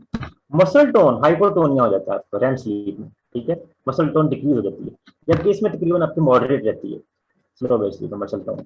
मोटर एक्टिविटी के regarding muscle twitches are observed. ठीक है, मसल ट्विचेस आती हैं रैम स्लीप में, सारी चीजें इस तरह की होती हैं। ये भी फ्लक्चुएट कर रहा है, रैपिड आई मूवमेंट्स हो रही है, मसल ट्विच कर रहे हैं, तो रैपिड आई मूवमेंट स्लीप इस तरह की स्लीप है। इसमें मसल रिलैक्सेशन। ठीक, ब्रुक्सिज्म और टीथ ग्राइंडिंग। ठीक है, teeth grinding it is present in REM sleep while it is absent in case of non REM sleep. Dreams usually अकर, ये एमसीक्यू बहुत बनता है। ठीक है, ड्रीम्स जो है ना, ड्रीम्स के हवाले से ये बहुत ज्यादा कॉमन एमसीक्यू बनता है क्योंकि they are common in which type of sleep, they are common not in non REM, they are common in REM sleep. ठीक है, हालांकि सारे काम भी उसमें आ रहे हैं लेकिन उसी में ड्रीम्स भी आपको आ रहे हैं, इसमें ये रेयर होते हैं स्लो वेव स्लीप में। Penile erection in males is seen in case of REM sleep while it is absent और rare in case of non REM sleep. Hormone secretion के हवाले से देखा जाए तो ये दो हार्मोन, अगेन ये भी इंपॉर्टेंट पॉइंट है, cortisol and testosterone. Excuse me, cortisol and testosterone. Their secretion usually occurs in case of REM sleep, while growth hormone secretion जो वो ग्रोथ करवा रहा है वो नॉन REM sleep में। ठीक है, इसलिए कहते हैं कि बच्चों में प्रॉपर स्लीप होनी चाहिए। जो यूज ऑफ या अब्यूज ऑफ सेल फोन या स्क्रीन है ये सब, क्योंकि ग्रोथ हार्मोन पर प्रॉपर सिक्रीट नहीं होता। तो खासतौर पर एडोलेसेंस एज में आपकी प्रॉपर होनी चाहिए स्लीप, ग्रोथ हार्मोन सिक्रेशन होती है। Arousal from the sleep, now this fact is interesting. ठीक है, person is hard to arouse from REM sleep, but interesting thing is that कि हम आमतौर पर जब सुबह उठते हैं फजर के लिए फॉर एग्जांपल, तो we usually awake from REM sleep। हालांकि अराउजल डिफिकल्ट होता है लेकिन हम आमतौर पर सुबह जब उठ रहे होते हैं ना REM sleep से उठ रहे होते हैं, और it is easily person can be, हालांकि डीप स्लीप है लेकिन person can be easily awaken from the non REM sleep। EEG again this is important.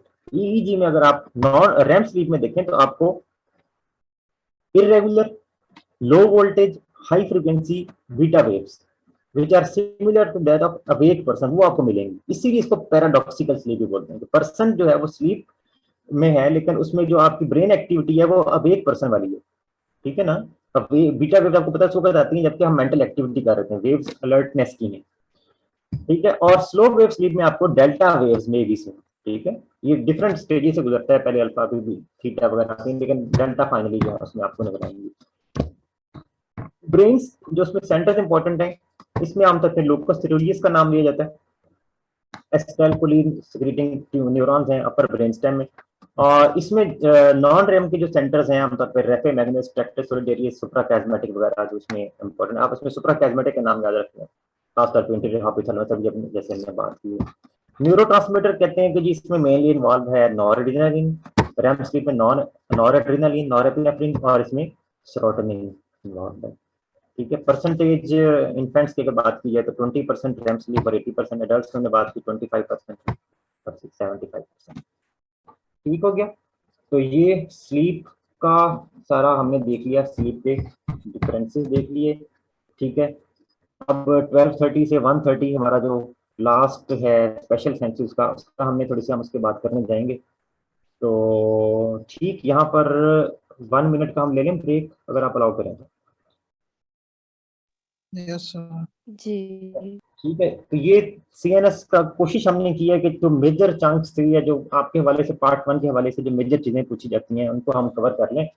ठीक है, तो उसके बारे में कोशिश की है कि मेजर चंक जो है उसको कवर कर लिया जाए, कंसेप्ट को कवर कर लिया जाए। अब जो लास्ट हमारा 1 आवर का लेक्चर है उसमें 1 मिनट के ब्रेक के बाद इंशाल्लाह हम शुरू करते हैं और उसमें स्पेशल सेंसेस का ओवरव्यू लेंगे इंशाल्लाह। Thank you for listening again.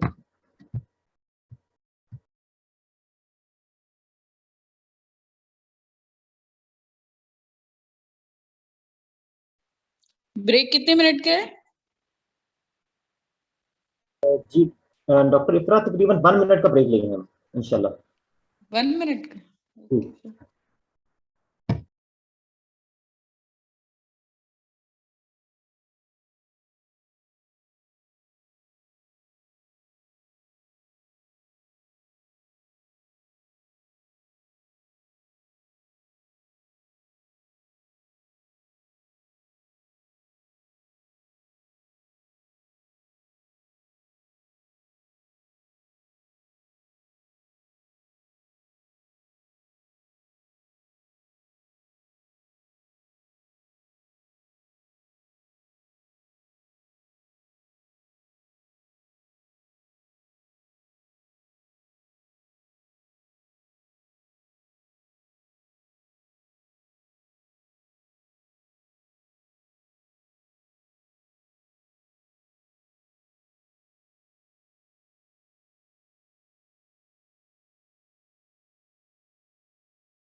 जी बिस्मिल्लाहिर्रहमानिर्रहीम।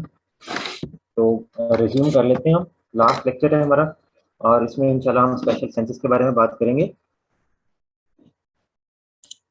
स्क्रीन शेयर करता हूँ आपके साथ। ठीक हो गया जी। सो रिव्यू ऑफ स्पेशल सेंसेस, जितना हो सकेगा इंशाल्लाह इसमें से मेन चंक इसमें से कवर करने की कोशिश करेंगे इंशाल्लाह ताला। सबसे पहले आई से शुरू करते हैं। अच्छा जी, आई का स्ट्रक्चर बेसिक तो आप लोगों को इसमें पता ही होगा। अच्छा, दो चीजें हैं जो इसमें खासतौर पे बहुत इंपॉर्टेंट है एमसीक्यूज के हवाले से अगर देखा जाए खासतौर पे। एक आपका रेटिना में, दोनों चीजें रेटिना में है। एक ये इसके बारे में पूछा था, फोविया सेंट्रलिस। ठीक है, सो बेसिकली यहाँ पर अगर आप ऑफ्थाल्मोस्कोप से देखें तो मैक्यूला ल्यूटिया आपको नजर आता है, येलो कलर्ड एरिया। ठीक है, ये ल्यूटन मीन्स येलो। ठीक है, ये आपको नजर आ रहा है मैक्यूला ल्यूटिया। मैक्यूला ल्यूटिया इसलिए इंपॉर्टेंट है कि it marks the location of fovea centralis which is the central thinned out portion, fovea centralis, and this is the portion of the retina visual acuity is highest।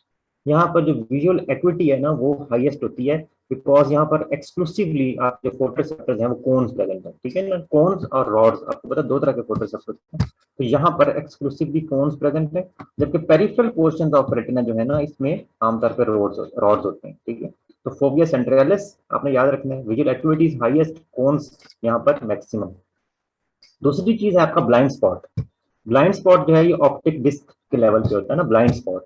और ये यहाँ पर इसलिए हम blind हो जाते हैं कि ब्लाइंड स्पॉट यहाँ पर ऑप्टिक डिस्क जो है वो यहाँ पर एग्जिट कर रही है ना, ऑप्टिक डिस्क आपकी जो है यहाँ से एग्जिट कर रही है, तो यहाँ पर फोटो रिसेप्टर नहीं होते, ठीक है, इस रीजन में फोटो रिसेप्टर नहीं होते, तो ये ऑप्टिक डिस्क का रीजन जो है ये ब्लाइंड स्पॉट है।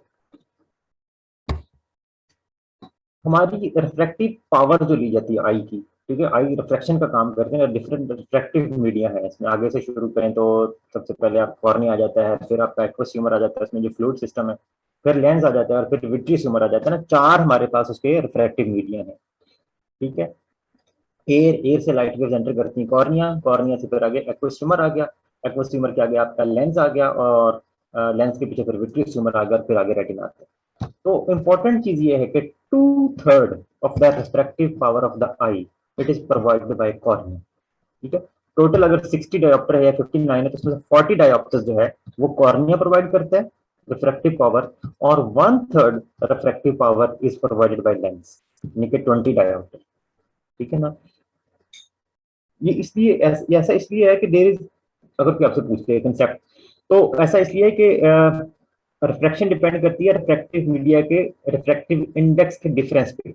जब लाइट रेज एयर से कॉर्निया में एंटर होती हैं तो there is mark difference of the refractive index, ठीक है। एयर का और कॉर्निया का जो रिफ्रैक्टिव इंडेक्स है वो मार्कली डिफरेंट होता है, इसलिए वहां पर रिफ्रैक्शन ज्यादा होती है। जबकि जब आगे आ जाती है लेंस में, तो लेंस के आगे क्या पड़ा, एक्वस ह्यूमर। एक्वस ह्यूमर और लेंस का जो रिफ्रैक्टिव इंडेक्सेस हैं, इंडिसेस हैं, वो आपस में इतने ज्यादा डिफर नहीं करते, इसीलिए वहां पर लेस रिफ्रैक्शन होती है। Now in spite of this fact, the importance of lens is more than cornea. Why? Because you all know, because lens can change its curvature. Lens अपना curvature change कर सकता है और हमें adjustment provide करता है। तो इस वाली रिफ्रैक्टिव पावर को, लेंस वाली को हम इंक्रीज डिक्रीज कर सकते हैं, कॉर्निया को हम ऐसा नहीं कर सकते। दो रिफ्लेक्सेस हैं जिनके बारे में बात करना चाहूंगा, एक अकोमोडेशन रिफ्लेक्स आई के हवाले से और एक लाइट रिफ्लेक्स, ठीक है। तो अकोमोडेशन रिफ्लेक्स क्या है कि focusing of the near objects on the retina, near objects को क्लियरली देखने के लिए जब फोकसिंग करते हैं वो अकोमोडेशन कहते हैं, और this process occurs automatically bye accommodation reflex. होता क्या है बेसिकली, इसमें हम refractive power of the lens जो है ना उसको हम इंक्रीज करते हैं, ठीक है। रिफ्रैक्टिव पावर नॉर्मली लेंस की अभी हमने डिस्कस की है, वो कितनी थी, 20 डायोप्टर थी। तो चिल्ड्रन में ये मैक्सिमम होती है इसकी एबिलिटी अकोमोडेशन रिफ्लेक्स की, उस उनमें ये रिफ्रैक्टिव पावर 20 डायोप्टर से it can be increased up to maximum of 34 dioptres. Maximum ability जो अकोमोडेशन रिफ्लेक्स की चिल्ड्रन में होती है, specially at the age of 10 years, उसमें 20 डायोप्टर से 34 डायोप्टर तक इंक्रीज की जा सकती है, ठीक है। With age this ability decreases, ability of accommodation, ठीक है ना, विद एज ये डिक्रीज करती जाती है। बेसिक आइडिया क्या है अकोमोडेशन रिफ्लेक्स का, उसमें लेंस की कन्वेक्सिटी को इंक्रीज किया जाता है। ये पैरेलल रेज आ रही हैं डिस्टेंट ऑब्जेक्ट से, ये कॉर्निया पे फॉल किए, उसके बाद लेंस पे फॉल किए, और ये रेटिना पे इमेज बनता है। अब जो क्लोज ऑब्जेक्ट होता है, ये नियर ऑब्जेक्ट होता है, वहां से डाइवर्जिंग लाइट रेज आती है, ठीक है, जैसे आप देख रहे हैं। तो इनको फोकस करने के लिए, रेटिना पे फोकस करने के लिए लेंस की कन्वेक्सिटी इंक्रीज करनी पड़ती है। इसको कंपेयर करें इस लेंस से, ये लेंस देखें और ये लेंस देखें, तो लेंस की कन्वेक्सिटी हमें इंक्रीज करनी पड़ती है, लेंस को हमें ज्यादा थिकन करना पड़ता है ताकि उसका जो फोकल पॉइंट नजदीक आ जाए, रेटिना पे आ जाए, और लाइट रेज जो है फोकस हो जाए। तो बेसिकली लेंस को उसमें उनकी कन्वेक्सिटी को इंक्रीज किया जाता है, ठीक है। सस्पेंसरी लिगामेंट्स का उसमें रोल है। अच्छा, इसके पाथवे में भी एक दो चीजें इंपॉर्टेंट है, ठीक है। अकोमोडेशन रिफ्लेक्स पे ये हमें पता है कि यहाँ से आई बाल से ऑप्टिक नर्व आई, फिर ऑप्टिक क्लाज्मा से गुजरी, फिर ऑप्टिक ट्रैक्ट आ गया, optic nerve, optic chiasma, optic tract, ठीक है। और उसके बाद ये यहाँ चली जाती हैं आपके ऑप्टिक रेडिएशन से होती है विजुअल कॉर्टेक्स में, और फिर वहां से ये जो मेन चीज मैं आपसे डिस्कस कर रहा हूँ वो है एडिंगर वेस्टफाल न्यूक्लियस, ठीक है ना, parasympathetic nucleus of the third nerve, इसकी इसमें इन्वॉल्वमेंट है अकोमोडेशन रिफ्लेक्स में, जिस parasympathetic nucleus of third nerve, Edinger Westphal nucleus, ठीक है। ये बेसिकली यहाँ से फिर आउटपुट देगा, और वो आउटपुट जो है आपकी सिलियरी नर्व्स के थ्रू, ठीक है, ये वाली आउटपुट, ठीक है। लॉन्ग सिलियरी नर्व्स पहले और फिर शॉर्ट सिलियरी नर्व्स। 2 न्यूरॉन आ गए। ये इफरेंट डिवीजन आपके ऑटोनॉमिक, इसमें भी 2 ही न्यूरॉन होते हैं। इफरेंट डिवीजन, मोटर डिवीजन जो भी होंगे इसमें 2 ही न्यूरॉन होंगे। उसमें भी अपर मोटर न्यूरॉन था और लोअर मोटर न्यूरॉन, तो इसमें भी जो आपकी सिंपैथेटिक है या पैरासिम्पैथेटिक, एक प्री गैंग्लियोनिक और एक पोस्ट गैंग्लियोनिक। तो ये प्री गैंग्लियोनिक लॉन्ग सिलिंडरी नर्व आएगा। और हमें पता है कि पैरासिम्पैथेटिक सिस्टम में, याद रखिएगा, फैक्ट और डिस्कस कर लेते हैं कि इसमें पैरासिम्पैथेटिक डिवीजन में जो पोस्ट गैंग्लियोनिक न्यूरॉन होता है ना, ठीक है, शायद हमने पहले डिस्कस नहीं किया, पोस्ट गैंग्लियोनिक हमेशा शॉर्ट होता है, प्री गैंग्लियोनिक लॉन्ग होता है पैरासिम्पैथेटिक में, पोस्ट गैंग्लियोनिक शॉर्ट होता है। आमतौर पर गैंग्लियन जो है वो उसी इफेक्टर ऑर्गन के करीब ही बड़ा होता है। तो यहाँ से सिलरी गैंग्लियन, यहाँ से post ganglionic parasympathetic short ciliary nerves यहाँ से ये राइज की और ये जाके सिलरी मसल को सप्लाई हो गई। और उसके साथ आपका जो अकोमोडेशन का मैकेनिज्म है, ठीक है, सिलरी बॉडी सिलरी मसल, और उससे फिर ये अकोमोडेशन यहाँ पर होती है। अच्छा, इसके साथ आमतौर पे ना जब भी अकोमोडेशन रिफ्लेक्स होती है और लेंस का साइज इंक्रीज करता है, लेंस थिकन होता है, उसके साथ ना 2 काम और होते हैं, ठीक है। वो 2 काम और जो हो रहे हैं अकोमोडेशन के साथ, वो ये वाले हैं कि प्यूपल कंस्ट्रिक्ट करता है, प्यूपल की कंस्ट्रक्शन होती है उसी पैरासिम्पैथेटिक से, और दूसरा convergence of the visual axis होती है, ठीक है। विजुअल आपके जो आई बॉल्स हैं वो कन्वर्ट करके सेंटर में आ जाते हैं दोनों तरफ ना, नियर ऑब्जेक्ट को क्लियरली देखने के लिए। तो इस 3 पार्ट रिस्पॉन्स को, यानी कि accommodation plus convergence of the visual axis, ठीक है, इसमें मीडियल रेक्टस की इन्वॉल्वमेंट होगी। अभी ये आपको यहाँ पर ये third main nucleus of third nerve नजर आ रहा था, ठीक है, मीडियल रेक्टस को करवाने के लिए ये भी आपको नजर आ रहा था। तो ये बेसिकली इसके लिए, तो convergence of the visual axis and pupil reconstruction, इन तीनों को मिला के हम कहते हैं नियर रिस्पॉन्स, ठीक है। ये तीनों चीजें आमतौर पर इकट्ठी होती है। अकोमोडेशन जिसमें लेंस की थिकनिंग होती है और उसकी रिफ्लेक्टिव पावर इंक्रीज करती है, convergence of the visual axis, and third is the construction of pupil. Light reflex में भी प्यूपिल की कंस्ट्रक्शन होती है। When light is thrown into the eye, pupil constricts, pupil of the other eye also constricts, and this is called consensual light reflex. अब इसका pathway भी उससे similar है, रेटिना, रेटिना से optic nerve, optic plasma, optic track, लेकिन optic track से वहां पर इंपल्सेस चली गई थी आपकी ऑप्टिक रेडिएशन में, ठीक है। लेकिन यहाँ पर फर्क नोट कीजिए कि यहाँ पर वो आती है सुपीरियर कॉलिकुलस और उसके बाद प्री टेक्टल न्यूक्लियस, ठीक है। तो ये 2 स्ट्रक्चर इसमें इंपॉर्टेंट है लाइट रिफ्लेक्स में, सुपीरियर कॉलिकुलस और प्री टेक्टल न्यूक्लियस। और वहां से फिर वही सेम पाथ पे आ गया कि वो थर्ड नर्व का parasympathetic nucleus, Edinger Westphal nucleus, वहां से ciliary ganglion, short ciliary nerve और स्फिंक्टर प्यूपिल की कंस्ट्रक्शन और फिर decrease size of pupil construction. Argyll Robertson pupil आमतौर पे आ जाता है एमसीक्यूज में। इसको इस तरह से याद रखने के लिए आसान एक नमूने का समझने किस तरह के ऐसा प्यूपिल है विच जिसमें a accommodation are reflex be present, accommodation reflex present होगी लेकिन लाइट रिफ्लेक्स एब्सेंट होगी, यानी कि वो अकोमोडेशन के नतीजे में तो पीपल कंस्ट्रक्ट करेगा, ठीक है, लेकिन लाइट रिफ्लेक्स उसमें एब्सेंट होगी। जब आप उसमें लाइट आप थ्रो करेंगे तो पीपल कंस्ट्रक्ट नहीं करेगा, ठीक है। जब आप उसमें लाइट थ्रो करेंगे तो उसमें कंस्ट्रक्शन नहीं होगी। One cause of this abnormality is CNS syphilis, ठीक है, न्यूरोसिफिलिस है, उसमें इस तरह का पीपल होता है अर्जाइल रॉबर्टसन पीपल। और ऐसा इसलिए होता है कि जो लाइट रिफ्लेक्स का पाथवे है वो डॉर्सल है अकोमोडेशन रिफ्लेक्स के, स्पाइनल कॉर्ड के हवाले से अगर देखें तो लाइट रिफ्लेक्स का पाथवे जो है ना वो डॉर्सली पड़ा होता है। तो आपको पता है सीनस सिफिलिस जो न्यूरोसिफिलिस ये आमतौर पर सेंसरी रूट्स को पहले इन्वॉल्व करती है, डॉर्सल साइड से प्रोग्रेस करती है। तो डॉर्सल साइड से जब प्रोग्रेस करती होती है ना तो लाइट रिफ्लेक्स के पाथवे को पहले इन्वॉल्व कर लेती है ये, ठीक है, तो वो खत्म और अगला जो अकोमोडेशन वाला है वो प्रिजर्व, ठीक है। तो ये इसकी कॉज है बेसिकली। एरर्स ऑफ रिफ्लेक्शन बहुत इंपॉर्टेंट है, इसमें हमारे पास 3 मेजर एरर्स हैं, हाइपरमेट्रोपिया या हाइपरोपिया, मायोपिया और एस्टिग्मेटिज्म, ठीक है। एक प्रेसबायोपिया को भी आप कह सकते हैं फोर्थ। सबसे पहले तो जो नॉर्मल विजन होती है ना उसे क्या कहते हैं, नॉर्मल विजन को हम कहते हैं एमीट्रोपिया, ठीक है, EMMETROPIA, एमीट्रोपिया जो है नॉर्मल विजन है।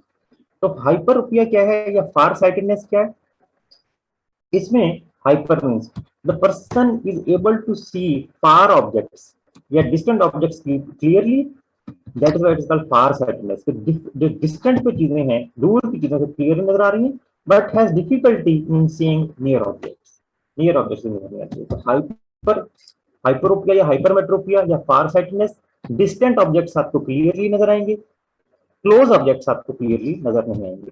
बेसिकली इसमें क्या डिफेक्ट है, parallel right light rays they are focused behind the retina, ठीक है, रेटिना से पीछे जाके फोकस हो जाती है। आम जिसकी नॉर्मलिटी इसकी जो पास है वो टू शॉर्ट आई बॉल है, ठीक है, नॉर्मल देखें साइड देखें, ये लाइट रेज जो आ रही है ये रेटिना पे फोकस हो रही है, जबकि हाइपरमेट्रोपिया या हाइपरोपिया में या फार साइटेडनेस में eyeball is too short and light rays are being focused behind the retina, ये रेटिना है जो इसके पीछे फोकस हो रही है। तो इसके लिए आपको क्या करना पड़ेगा, आपको इसकी जो है पावर इंक्रीज करनी पड़ेगी। लेंस के लिए आपको कन्वेक्स लेंस यूज करना पड़ेगा, ठीक है, कन्वेक्स लेंस इज प्लेस्ड, जो आपके ग्लासेस है उसमें कन्वेक्स लेंस यूज होगा, और कन्वेक्स लेंस से ये जो लाइट रेज हैं ये रेटिना पे फोकस होगा। इसकी ट्रीटमेंट कन्वेक्स लेंस। मायोपिया की बात कर लेते हैं, जो सेकंड रिफ्रैक्टिव डिसऑर्डर है, उसमें बिल्कुल इसके अपोजिट होता है। उसमें बिहाइंड द सबसे पहले तो बात करते हैं कि मायोपिया है क्या। मायोपिया नियर साइटेडनेस है, ठीक है, मायोपिया या नियर साइटेडनेस, ठीक है, ये इस वक्त मुझे जो आप देख रहे हैं ये ग्लासेस हैं, ये भी मायोपिया बेसिकली है।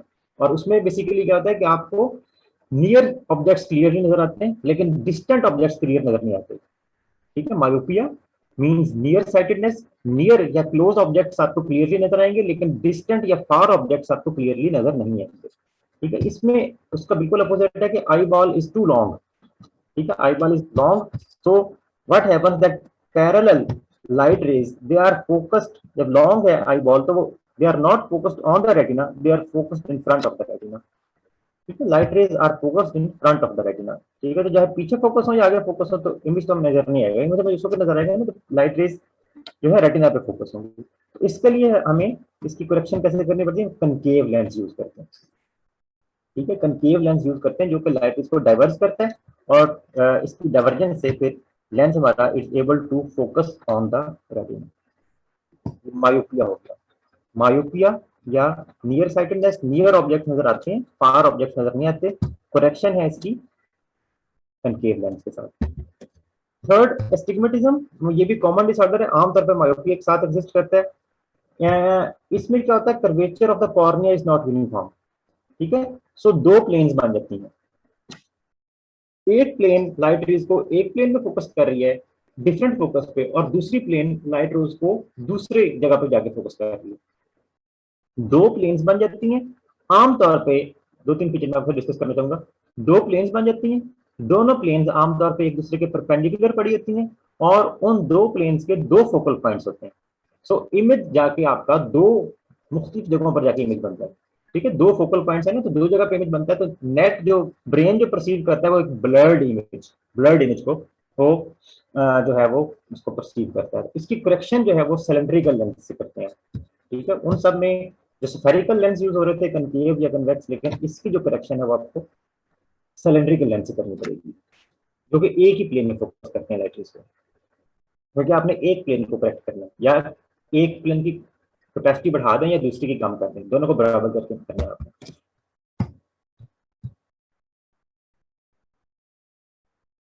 प्रेस बायोपिया कॉमन डिसऑर्डर है, रिफ्रैक्टिव ओवर डिसऑर्डर, जो कि एज के साथ होता है, सिनाइल चेंजेस के साथ।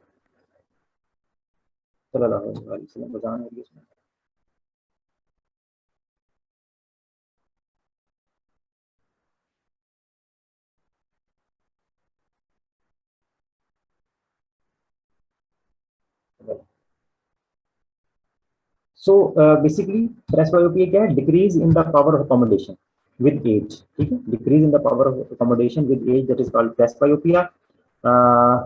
कॉमन प्रोसेस है। अकोमोडेशन, पावर अकोमोडेशन हमने जैसे पहले बात की, मैक्सिमम होती है 10 इयर्स पे चाइल्ड में 14 डायोप्टर्स, 40 टू 55 45 टू 50 इयर्स में ये देखें सिर्फ 2 डायोप्टर रह गई है पावर ऑफ अकोमोडेशन, इतनी ज्यादा डिक्रीज हो गई है, ठीक है। और 70 इयर्स पे ये लिटरली 0 डायोप्टर्स। उसको भी फिर इसका वजह क्या है, increasing hardness of the lens, lens अपनी शेप जो है उसको ग्लोबुलर नहीं कर सकता, उसको थिक नहीं कर सकता विद एडवांसिंग एज, क्योंकि उसमें लॉस ऑफ इलास्टिसिटी हो जाती है, और उसमें भी हम कन्वेक्स लेंस यूज करते हैं। This condition can be corrected by use of convex lens. तो ये हो गई आपकी refractive disorders, myopia, hypermetropia, astigmatism and presbyopia. Near point of view आप लोगों ने 12 पढ़ा होगा It is the nearest point to the eye at which we can see an object clearly by accommodation. ठीक है, near point of vision 25 centimetre आमतौर पर लिया जाता है डिस्टेंस, तो ये आपकी आई से जो मिनिमम डिस्टेंस है जिससे आप क्लियरली ऑब्जेक्ट्स को फोकस कर सकते हैं, 25 सेंटीमीटर की वैल्यू जो है नियर पॉइंट ऑफ विजन की।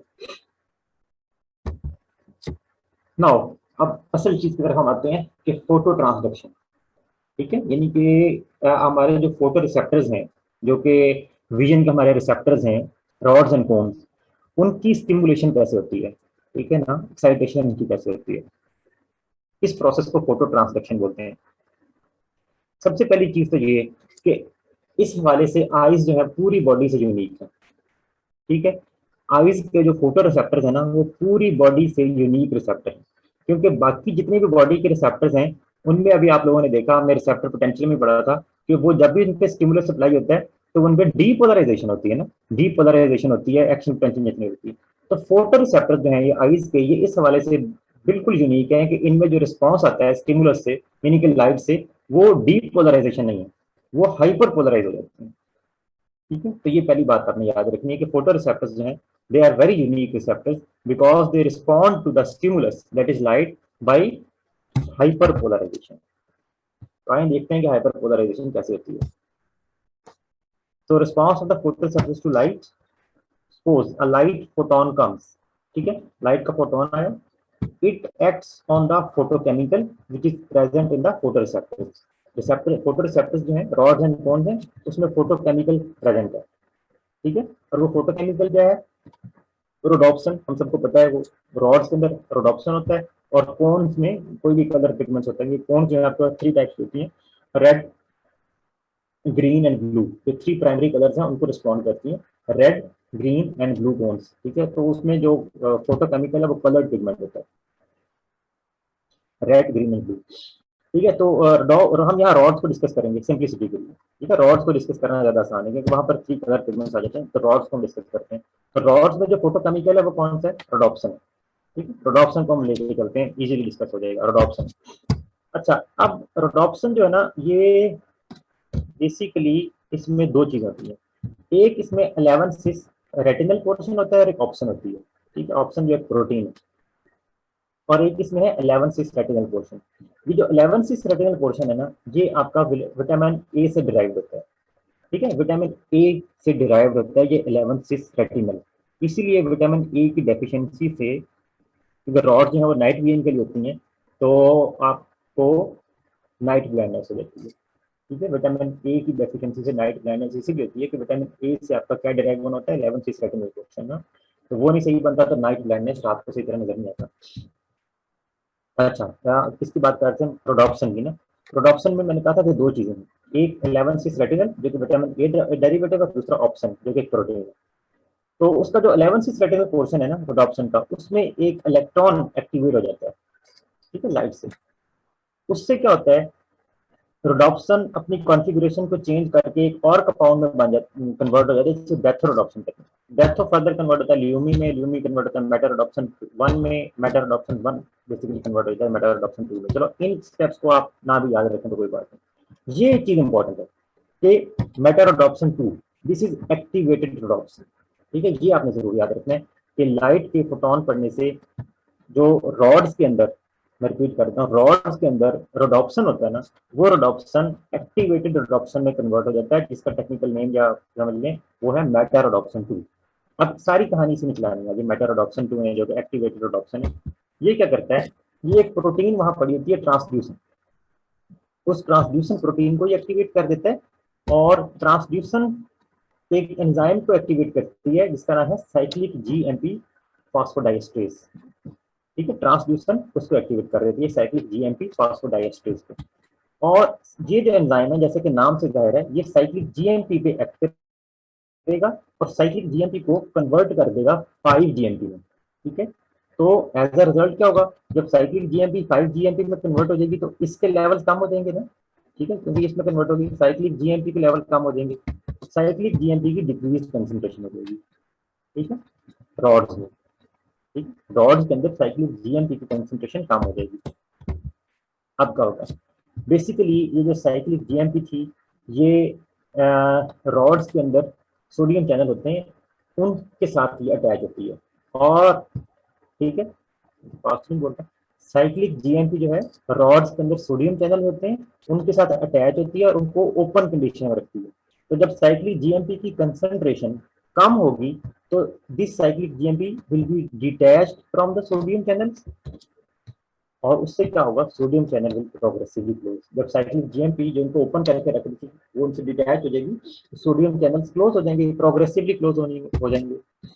अब उसके क्लोज होने से क्या होगा, सोडियम का पहले जब ओपन थे तो सोडियम का इन्फ्लक्स हो रहा था ना, ठीक है, रॉड्स के अंदर सोडियम का इन्फ्लक्स हो रहा था और वहां पोटेंशियल नॉर्मल थी। जब वो क्लोज हो जाएंगे तो अब सोडियम जो कि पॉजिटिव आयन है उसका इन्फ्लक्स नहीं हो रहा, तो there will be increased intracellular negativity in the rods, और कोन्स में भी तकरीबन ऐसे ही होता है। तो there will be increased intracellular negativity in the rod, may be up to -60 to -70 millivolts. So this is hyperpolarization of the rod. ठीक है, याद रखें कि नॉर्मल पोटेंशियल जो है इन डार्क कंडीशन में फोटोरिसेप्टर्स में रॉड में -40 होती है, ठीक है, वहां पर -40 मिलीवोल्ट्स होती है। लेकिन जैसे ही लाइट फॉल करती है, लाइट फॉल करने से अभी जो हमने सीक्वेंस ऑफ इवेंट्स डिस्कस किया, ठीक है, जिसके नट शेल में क्या हुआ था कि आपके सोडियम चैनल क्लोज हो गए थे, तो सोडियम चैनल क्लोज होने से वहां पर हाइपर पोलराइजेशन हो जाती है रॉड्स में, और यानी कि स्टिमुलस, अब वही बात मैं शुरू में कर रहा था कि ये ऐसे यूनिक रिसेप्टर्स हैं, फोटो रिसेप्टर्स, जहां पर स्टिमुलस यानी कि लाइट के फॉल करने से उनकी हाइपर पोलराइजेशन हो गई और पोटेंशियल -40 से -60-70 पे चला गया। अच्छा, इससे क्या हुआ, वहां पर कैल्शियम चैनल भी होते हैं, वोल्टेज गेटेड कैल्शियम चैनल, ठीक है, रॉड्स के अंदर, रॉड्स में भी होते हैं, कौन से होते हैं, तो वो कैल्शियम चैनल जो है जब वहां पर हाइपर पोलराइजेशन होगी तो वो क्लोज हो जाएंगे। पहले वो इस -40 के ओपन थे, ठीक है, -40 के ओपन थे, याद रखें, लेकिन जब हाइपर पोलराइजेशन हुई वहां पर पोटेंशियल ड्रॉप किया तो कैल्शियम चैनल क्लोज हो जाएंगे। जब कैल्शियम चैनल क्लोज होंगे तो वहां से जो न्यूरो ट्रांसमीटर रिलीज हो रहा था रॉड से और कोन से, यानी कि ग्लूटामेट, वो अब कम रिलीज होगा। ठीक है, तो यूनिक हो गए ना आपके रिसेप्टर्स, यूनिक इस तरह से कि जब स्टिमुलस नहीं था तो न्यूरोट्रांसमीटर रिलीज कर रहे थे, ठीक है, जब स्टिमुलस नहीं था, लाइट नहीं थी, तो न्यूरोट्रांसमीटर वहां से कंटिन्यूसली रिलीज हो रहा था ग्लूटामेट। जैसे ही लाइट फॉल की, उनकी हाइपरपोलराइजेशन हुई और न्यूरोट्रांसमीटर की जो रिलीज है वो वहां से कम हो गई। ठीक है, तो याद रखिएगा, हाइपरपोलराइजेशन करते हैं और उसके बाद अपने न्यूरोट्रांसमीटर की रिलीज को कम कर देते हैं स्टिमुलस के आने के बाद, क्योंकि सर ग्लूटामेट इनहिबिटरी है, इसीलिए इसकी डिक्रीज हो जाता है।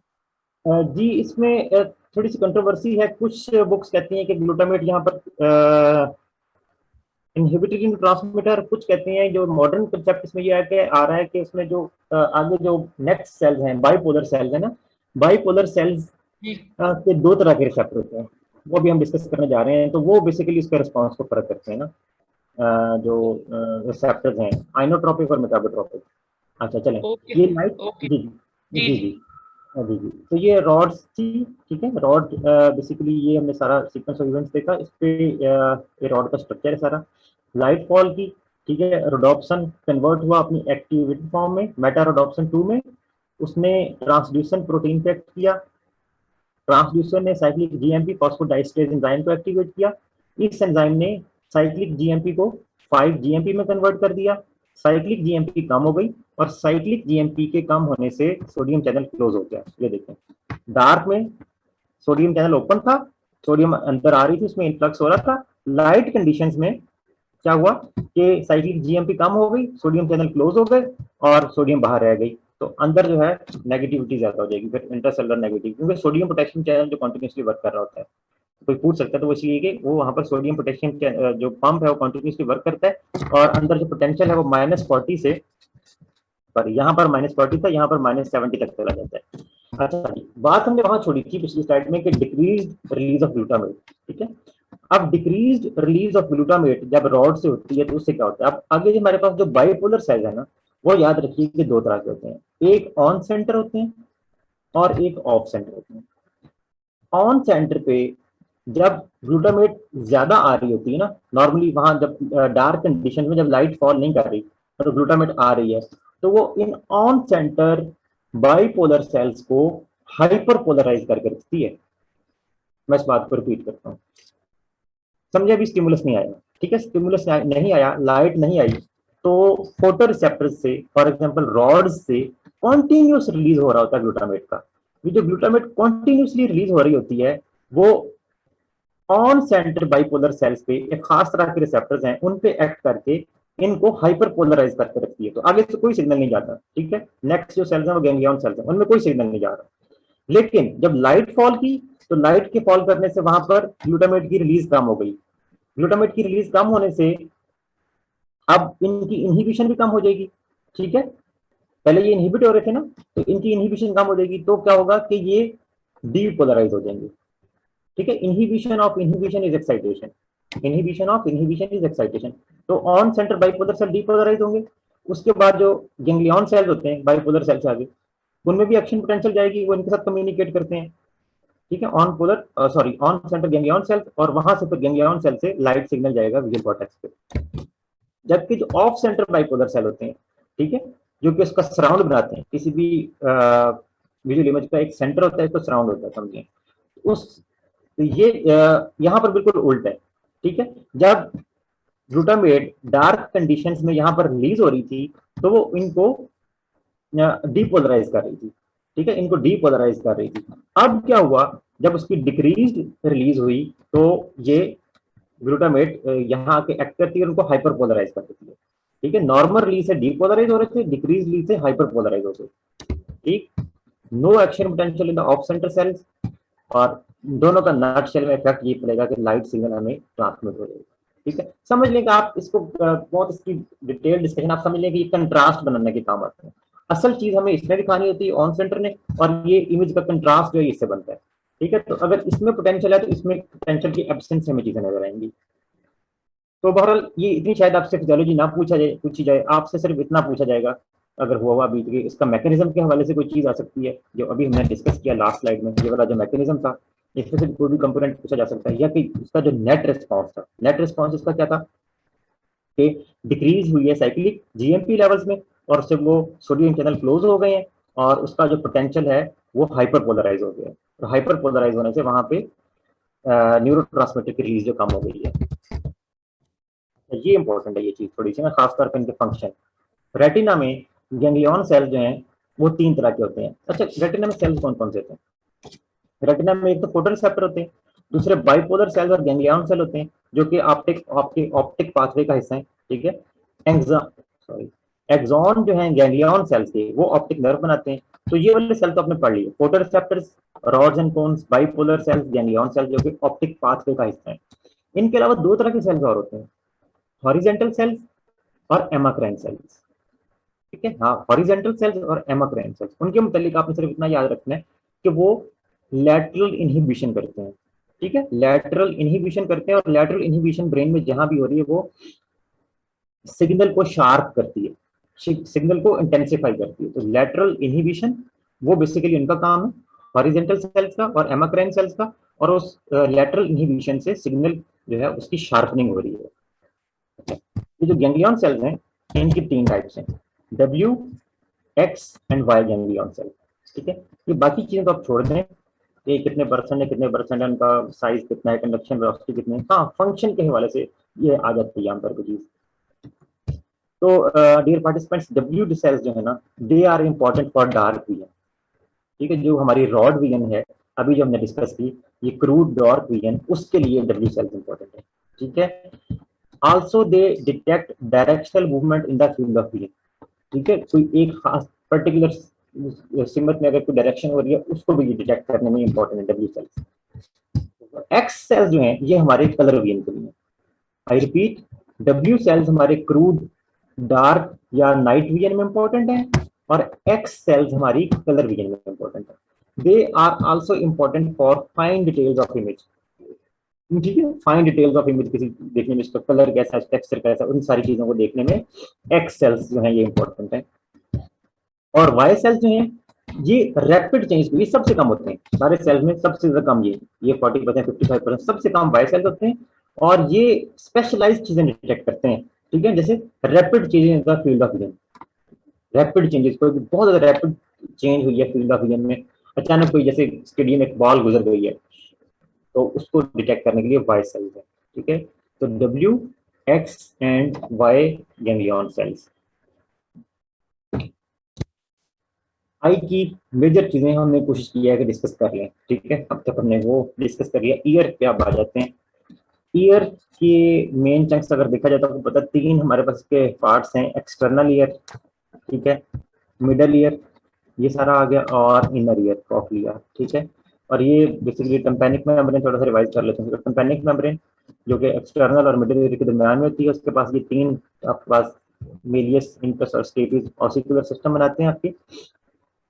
मेलियस जो है ये टिम्पैनिक मेम्ब्रेन के साथ अटैच होती है, इनकस उसके बाद, और उसके बाद स्टेपिस, और स्टेपिस जो है यहाँ पर ओवल विंडो के साथ कनेक्शन बनाती है जो कि आगे कॉक्लिया में जा रहा है, सारा फ्लूइड इसके अंदर कॉक्लियर फ्लूइड भरा होता है, ठीक है। तो ये थोड़ी सी नोट में रिवाइज कर लिया हमने, मेलियस, इनकस एंड स्टेपिस, और स्टेपिस जो है ये ओवल विंडो, ठीक है। और ये दूसरी जो वहां से घूम के आती है स्केला टेम्पोराई में, वो है राउंड विंडो, ठीक है। तो बेसिकली आपके लिए ये इंपॉर्टेंट है। दो चीजें यहाँ पर बहुत इंपॉर्टेंट है जो फिजियोलॉजी के हवाले से, एक इम्पीडेंस मैचिंग और दूसरी attenuation reflex. Impedance matching basically क्या फिनोमिना है कि आपको पता है यहाँ से साउंड वेव्स आ रही है, ठीक है, और यहाँ से सारे से ऑस्टिकुलर सिस्टम से पास करके जा रही हैं आपकी कॉक्लियर फ्लूइड में।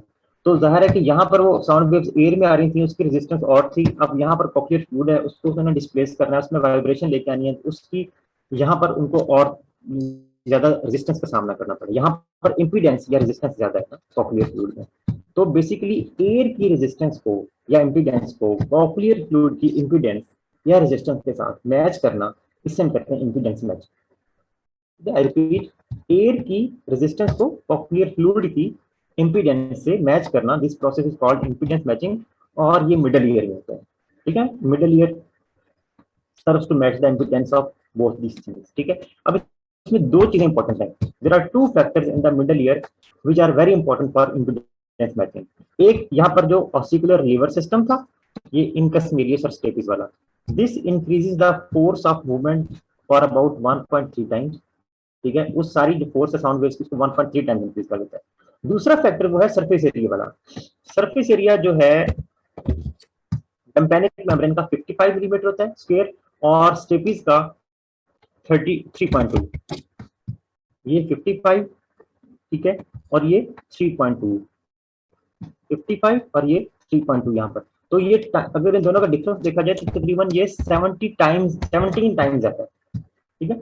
17 टाइम्स ज्यादा है उसका surface area footplate of stapes से।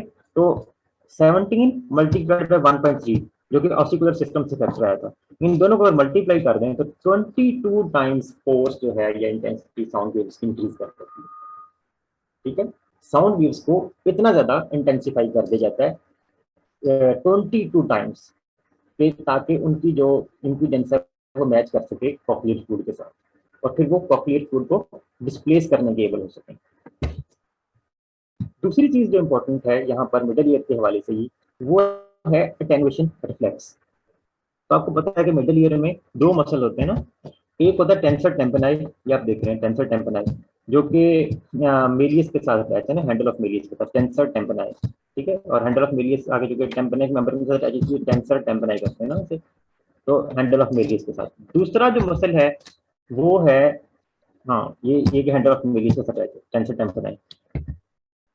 और ये जब भी मूव करेगा ना, टेंसर टेम्पनाई कंट्रैक्ट करेगा, तो ये handle of Méliès inward move करेगा, ठीक है। ये डायरेक्शन देख रहे हैं ना आप, जब भी ये कंट्रैक्ट करेगा तो handle of Méliès inward move करेगा। दूसरा मसल है स्टेपिडियस, ठीक है। स्टेपिडियस जो है ये नाम से जाहिर है स्टेपिस के साथ ये अटैच्ड है, और जब भी ये कंट्रैक्ट करेगा तो ये इस साइड पे मूव करेगा, आउटवर्ड, ठीक है। स्टेपिस जो है आउटवर्ड मूव करेगी। अब क्या होगा अगर ये दोनों मसल इकट्ठे अगर कंट्रैक्ट करें, टेंसर टेम्पनाई और स्टेपिडियस अगर ये इकट्ठे कंट्रैक्ट करें, तो ये इधर को मूव करेगी handle of malleus, stapes outward move करेगा। ये दोनों अपोजिट डायरेक्शंस में ऑसिकल्स मूव करेंगे, ठीक है। तो ऐसा बेसिकली यही बेसिकली पर्पस है अटेन्यूएशन रिफ्लेक्स का। जब भी कोई लो फ्रीक्वेंसी साउंड्स आती हैं या लाउड साउंड्स आती हैं, तो उन लो फ्रीक्वेंसी साउंड से, लाउड साउंड से आफ्टर अबाउट 40 to 80 मिलीसेकंड्स ये अटेंशन रिफ्लेक्स होती है, और उस अटेंशन रिफ्लेक्स से ये दोनों मसल्स कंट्रैक्ट करते हैं, टेंसर टेम्पोनाई मसल और स्टिबुलियस मसल, ये दोनों मसल्स कंट्रैक्ट करते हैं, जिसकी वजह से ये जो ऑसिकल्स हैं ये अपोजिट डायरेक्शन में मूव करते हैं, नेट जो फोर्स है वो यहाँ पर डिसिपेट हो जाती है, ठीक है। और उनकी जो इंटेंसिटी है, उनकी जो लो फ्रीक्वेंसी साउंड्स की या लाउड साउंड्स की जो इंटेंसिटी है, it is decrease by 30 to 40 decibels, ठीक है। तो we are protected from the damaging effects of very loud sound. ये एटेन्यूएशन रिफ्लेक्टर पर्पस है, we are protected from the damaging vibrations और damaging effects of the loud sounds. दूसरा इसका एक और फायदा ये होता है कि it mask the low frequency sounds in the loud environments. तो ये बैकग्राउंड नॉइस को कैंसिल कर देती है, ठीक है, बैकग्राउंड नॉइस जो उसको कैंसिल कर देती है, और one is able to focus on a particular sound. मेन अपनी उसकी तरफ वापस आते हैं, मिडल ईयर से हम इनर ईयर की तरफ मूव करेंगे। इनर ईयर में आपको पता है कॉक्लिया है, और कॉक्लिया में हम सबको पता है कि इसमें ये इस तरह के अगर हम क्रॉस सेक्शन देखें तो 3 वेस्टिब्यूल में मिलते हैं, स्केला वेस्टिबुलाई, स्केला टेम्पेनाई और बीच वाला स्केला मीडिया, ठीक है। तो इनमें बेसिकली सोडियम और पोटेशियम कंसंट्रेशन इंपॉर्टेंट है। स्केला वेस्टिबुलाई और स्केला टेम्पेनाई ये कॉक्लिया के एंड पे जो एपेक्स आती है, हेलिकोट्रीमा बोलते हैं जिसे, उस हेलिकोट्रीमा पे दोनों आपस में ये कंटिन्यूस हो जाते हैं, ठीक है, स्केला वेस्टिबुलाई और स्केला टेम्पेनाई। तो इन दोनों में पेरिलिम्फ होता है, स्केला वेस्टिबुलाई में और स्केला टेम्पेनाई में, जैसे हम रिवाइज कर रहे हैं, इन दोनों स्केला में पेरिलिम्फ होता है, जो कि ईसीएफ से रिजेंबल करता है, ईसीएफ से रिजेंबल करता है, इसमें हाई सोडियम होती है। और ये जो स्केला मीडिया है ना, ये इसमें एंडोलिम्फ होता है।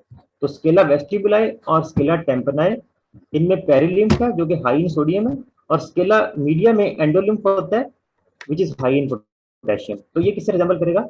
इंट्रासेलुलर फ्लूइड से, ठीक है, ये इंट्रासेलुलर फ्लूइड से रिजेंबल करता है। अब इसमें हाई पोटेशियम कहाँ से आया? बेसिकली यहाँ पर वैस्कुलर स्ट्रक्चर होता है स्ट्राया वेस्कुलरिस।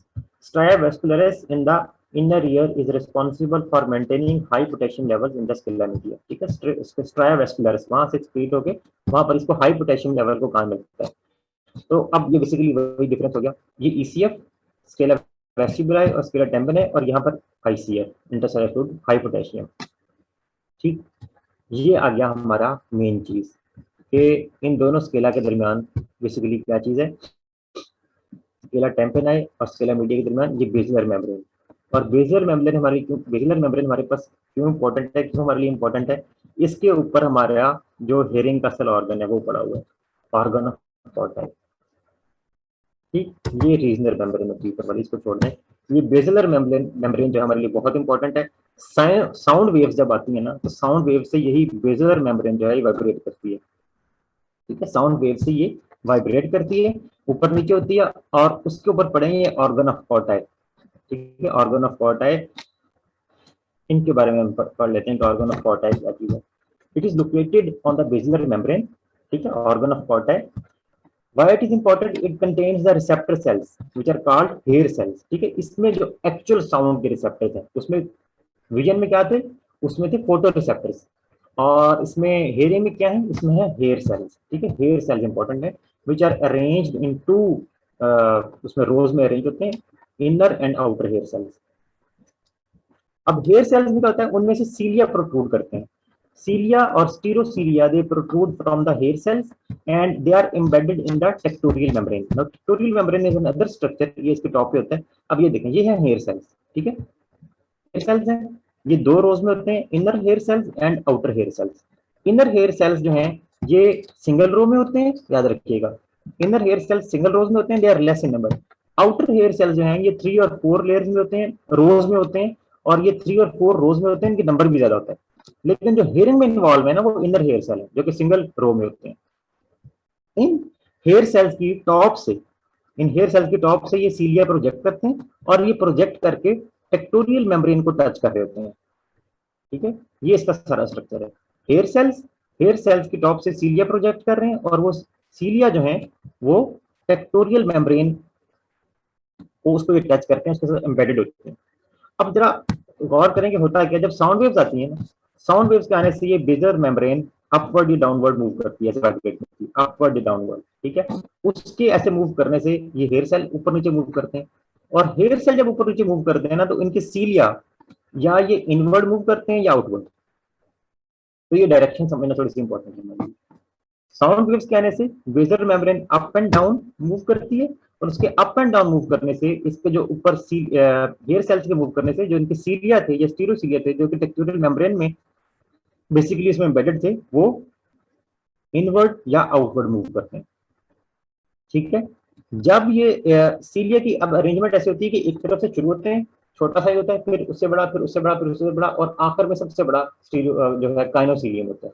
ठीक है, प्रोग्रेसिवली इनकी लेंथ बढ़ती जाती है। ये फैक्ट मैं इसलिए बता रहा हूँ कि आगे इसकी इंपॉर्टेंस आती है ना। ये देखें, ये एक और तरह से दिखाया गया है। इनर हेयर सेल्स, ये वही ऑर्गन ऑफ कॉर्टा है, ये बेजल मेम्ब्रेन है। ठीक है, ये इनर हेयर सेल्स है जो कि सिंगल रो में थे, और ये आउटर हेयर सेल्स हैं जो कि 3-4 रेज में होते हैं, रोज में होते हैं। इनसे ये सीलिया प्रोजेक्ट कर रहे हैं और सीलिया प्रोजेक्ट करके टेक्टोरल मेम्ब्रेन में एम्बेडेड है। ठीक है, अच्छा एक और चीज मैं आपसे, इसकी बेस से जो है ना, बेसिकली यहाँ से हियरिंग की नर्व इवॉल्व हो रही है। ठीक है, बेस ऑफ हेयर सेल से यहाँ पर ये ऑडिटरी नर्व जो है, इसके एक्सॉन फर्स्ट जो है फर्स्ट ऑर्डर न्यूरॉन्स, वो इसकी बेस से साइनेप्स करते हैं, और ये जो एक्सॉन्स हैं ये जाके आपकी जो कॉक्लियर में हेयरिंग में जो इन्वॉल्व है, क्रेनियल नर्व 8 उसके ये एक्सॉन है, और ये फिर स्पाइरल गैंग्लियन से होते हुए जाते हैं ना। ठीक है, स्पाइरल गैंग्लियन से उसकी बेस से ये राइज करते हैं, हेयर सेल की बेस से। So outer hair cells, they are arranged in parallel rows. They are greater in number than the inner hair cells. Spiral ganglion contains the cell bodies of the cranial nerve 8, cochlear nerve, which synapse on the hair cells. ठीक है, ये spiral ganglion की ये importance है कि यहाँ से वो फाइबर जाते तो इनकी बेस से साइनेप्स बनाते हैं। अब बेसिकली मैं क्यों डिस्कस कर रहा था कि बेसिकली इसलिए इंपॉर्टेंट है कि स्टिमुलेशन ऑफ हेयर सेल्स में।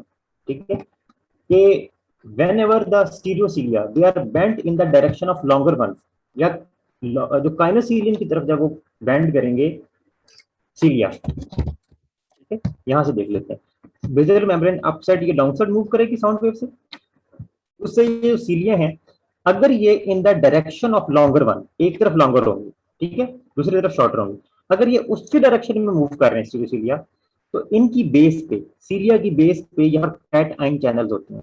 ठीक है, वो कैट आइन चैनल्स ओपन कर देते हैं। सबसे इंपॉर्टेंट फैक्ट ये है, if the cilia they move in the direction of crinocilium, cation channels are opened, and if the cilia they move in the opposite direction to crinocilium, these cation channels are closed. Okay, you got it? So if the cilia they bend or move in the direction of longer ones, that is the crinocilium, mechanical transduction happens and it opens 200 to 300 cation channels. वो open हो जाएंगे, और Scala media में कौन सा है, ion, अभी हमने डिस्कस किया, high amount of potassium ion. This potassium will influx from the surrounding scala media fluid into the hair cells and it will cause depolarisation of the hair cell. तो ये basic mechanism है जो मैं आपसे discuss करना चाह रहा था, कि हमारी जो विजन है उसमें सोडियम इनफ्लक्स से सारा रिलेटेड था, सोडियम इनफ्लक्स टॉप हुआ था, जबकि हमारी जो हेयरिंग है इसमें जो जिन आयंस का इनफ्लक्स होता है वो है पोटेशियम आयंस। ठीक है, जो आमतौर पे जो आपकी डीपोलराइजेशन आती है वो सोडियम आयन से आ रही होती है, लेकिन यहाँ पर रिवर्स है, यहाँ पर पोटेशियम आयंस का इनफ्लक्स होता है। ठीक है, endolymph which is high in potassium, इसका इनफ्लक्स होता है यहाँ पर। ठीक है, कैटाइन चैनल जो ओपन होने से पोटेशियम आयन का इनफ्लक्स होता है, और उससे बेसिकली पोटेंशियल यहाँ पर आती है, depolarisation of the hair cell होती है, और उस डीपोलराइजेशन से ये जो क्रेनियल नर्व 8 के फाइबर्स हैं वहां से इंपल्सेस होती हुई फिर आगे पूरा ऑडिटरी पाथ के कॉर्टेक्स तक जाती है। ये तो हो गया इनका मैकेनिज्म ऑफ स्टिमुलेशन। अब एक इंपॉर्टेंट चीज हम यहाँ डिस्कस कर सकते हैं, वो है डिटर्मिनेशन ऑफ साउंड फ्रीक्वेंसी। ठीक है, साउंड की फ्रीक्वेंसी का हमें कैसे पता चलता है, उसके लिए एक कहते हैं, उसे कहते हैं प्लेस प्रिंसिपल, कि किस जगह पर जाकर उन्होंने स्टिमुलेशन की। तो बस इतना याद रखते हैं कि जो लो फ्रीक्वेंसी साउंड्स होती है ना, लो frequency sounds, they cause maximum activation of the basilar membrane near the apex of the cochlea, हेलिकोट्रीमा के पास, वो उस जगह पे मैक्सिमम एक्टिवेशन कॉज करती हैं, मैक्सिमम उसकी वाइब्रेशन कॉज करती हैं, तो वो वहां पर डिटेक्ट होती है नियर द एपेक्स। ठीक है, और जो हाई फ्रीक्वेंसी साउंड्स हैं दे एक्टिवेट और vibrate the basilar membrane near the base of the cochlea. ठीक है, जो हाई फ्रीक्वेंसी साउंड्स हैं वो near the base of the cochlea पे वो उसको वहां पर वाइब्रेशन मैक्सिमम काज करती हैं और वहां पर डिटेक्ट होती है। इनके दरमियान में जो भी इंटरमीडिएट आएंगी साउंड, लो फ्रीक्वेंसी और हाई फ्रीक्वेंसी के दरमियान में जितनी भी इंटरमीडिएट आएंगी वो इन बिटवीन द प्लेसेस जो भी हैं एपेक्स और बेस के दरमियान में, ठीक है, बेसिलर मेम्ब्रेन की एपेक्स और बेस के दरमियान में जितनी भी जगह हैं वो उनको वाइब्रेट करती है। तो इसलिए इस प्रिंसिपल को कहते हैं प्लेस प्रिंसिपल। टेस्ट टेस्ट के मुतालिक हम इसमें डिस्कस कर सकते हैं कि किन किन सब्सटेंसेस से कॉज होता है। बेसिकली प्राइमरी टेस्ट सेंसेशंस हमारे पास पहले 4 थी, अब तकरीबन 6 हो गई। Sour taste is caused by acids, for example H ions. Salt आपको पता है कि आयोनाइज साल्ट से कॉज होता है। Sweet taste is caused bye organic chemicals. Sugar है ऑर्गेनिक केमिकल हमारे पास जो स्वीट टेस्ट कॉज करता है। ग्लाइकोल्स हैं, अल्कोहल्स हैं, एल्डिहाइड्स हैं, कीटोन्स हैं, बहुत सारे ऑर्गेनिक केमिकल्स हैं जो स्वीट टेस्ट कॉज करते हैं। एमसीक्यू के पॉइंट ऑफ व्यू से ये इंपॉर्टेंट है। सावर टेस्ट एसिड्स का, एचाइन्स, साल्टी टेस्ट आयोनाइज्ड साल्ट्स का, स्वीट टेस्ट ऑर्गेनिक केमिकल्स का, और बिटर टेस्ट किसे कॉज होता है? एनीवन? जी, बिटर टेस्ट में ऑर्गेनिक केमिकल्स आ जाते हैं, सॉरी, जिनके साथ नाइट्रोजन हो, ठीक है, long chain organic substances which contain nitrogen और उसके साथ साथ अल्कलाइड्स, ठीक है। आमतौर पर बिटर टेस्ट की सिग्निफिकेंस ये है कि जो जितने भी पॉइजनस चीजें हैं आमतौर पर खासतौर पर एनिमल्स के लिए वो बिटर टेस्ट होती हैं और वो उसको रिपेल किया जाता है। Fifth taste, primary taste, which is very important, it is called umami taste. Umami taste आपने नाम सुना होगा, ये डिलीशियस टेस्ट होता है ना, ठीक है। Umami, umami means delicious. This taste is caused by L glutamate, for example L glutamate present in the meat extract and ageing cheese, इसमें जो होता है एल ग्लूटामेट। तो ये आपसे पूछा जा सकता है कि उमामी टेस्ट का कॉज क्या है? L glutamate.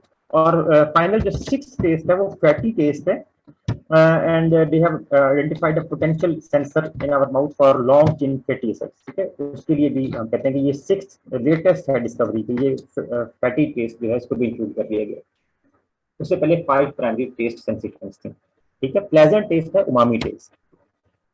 तो आप अपनी डिफरेंस की कॉजेज देख ली, हाइड्रोजन एनोसाइड्स, एल ग्लूटामेट वगैरह वगैरह।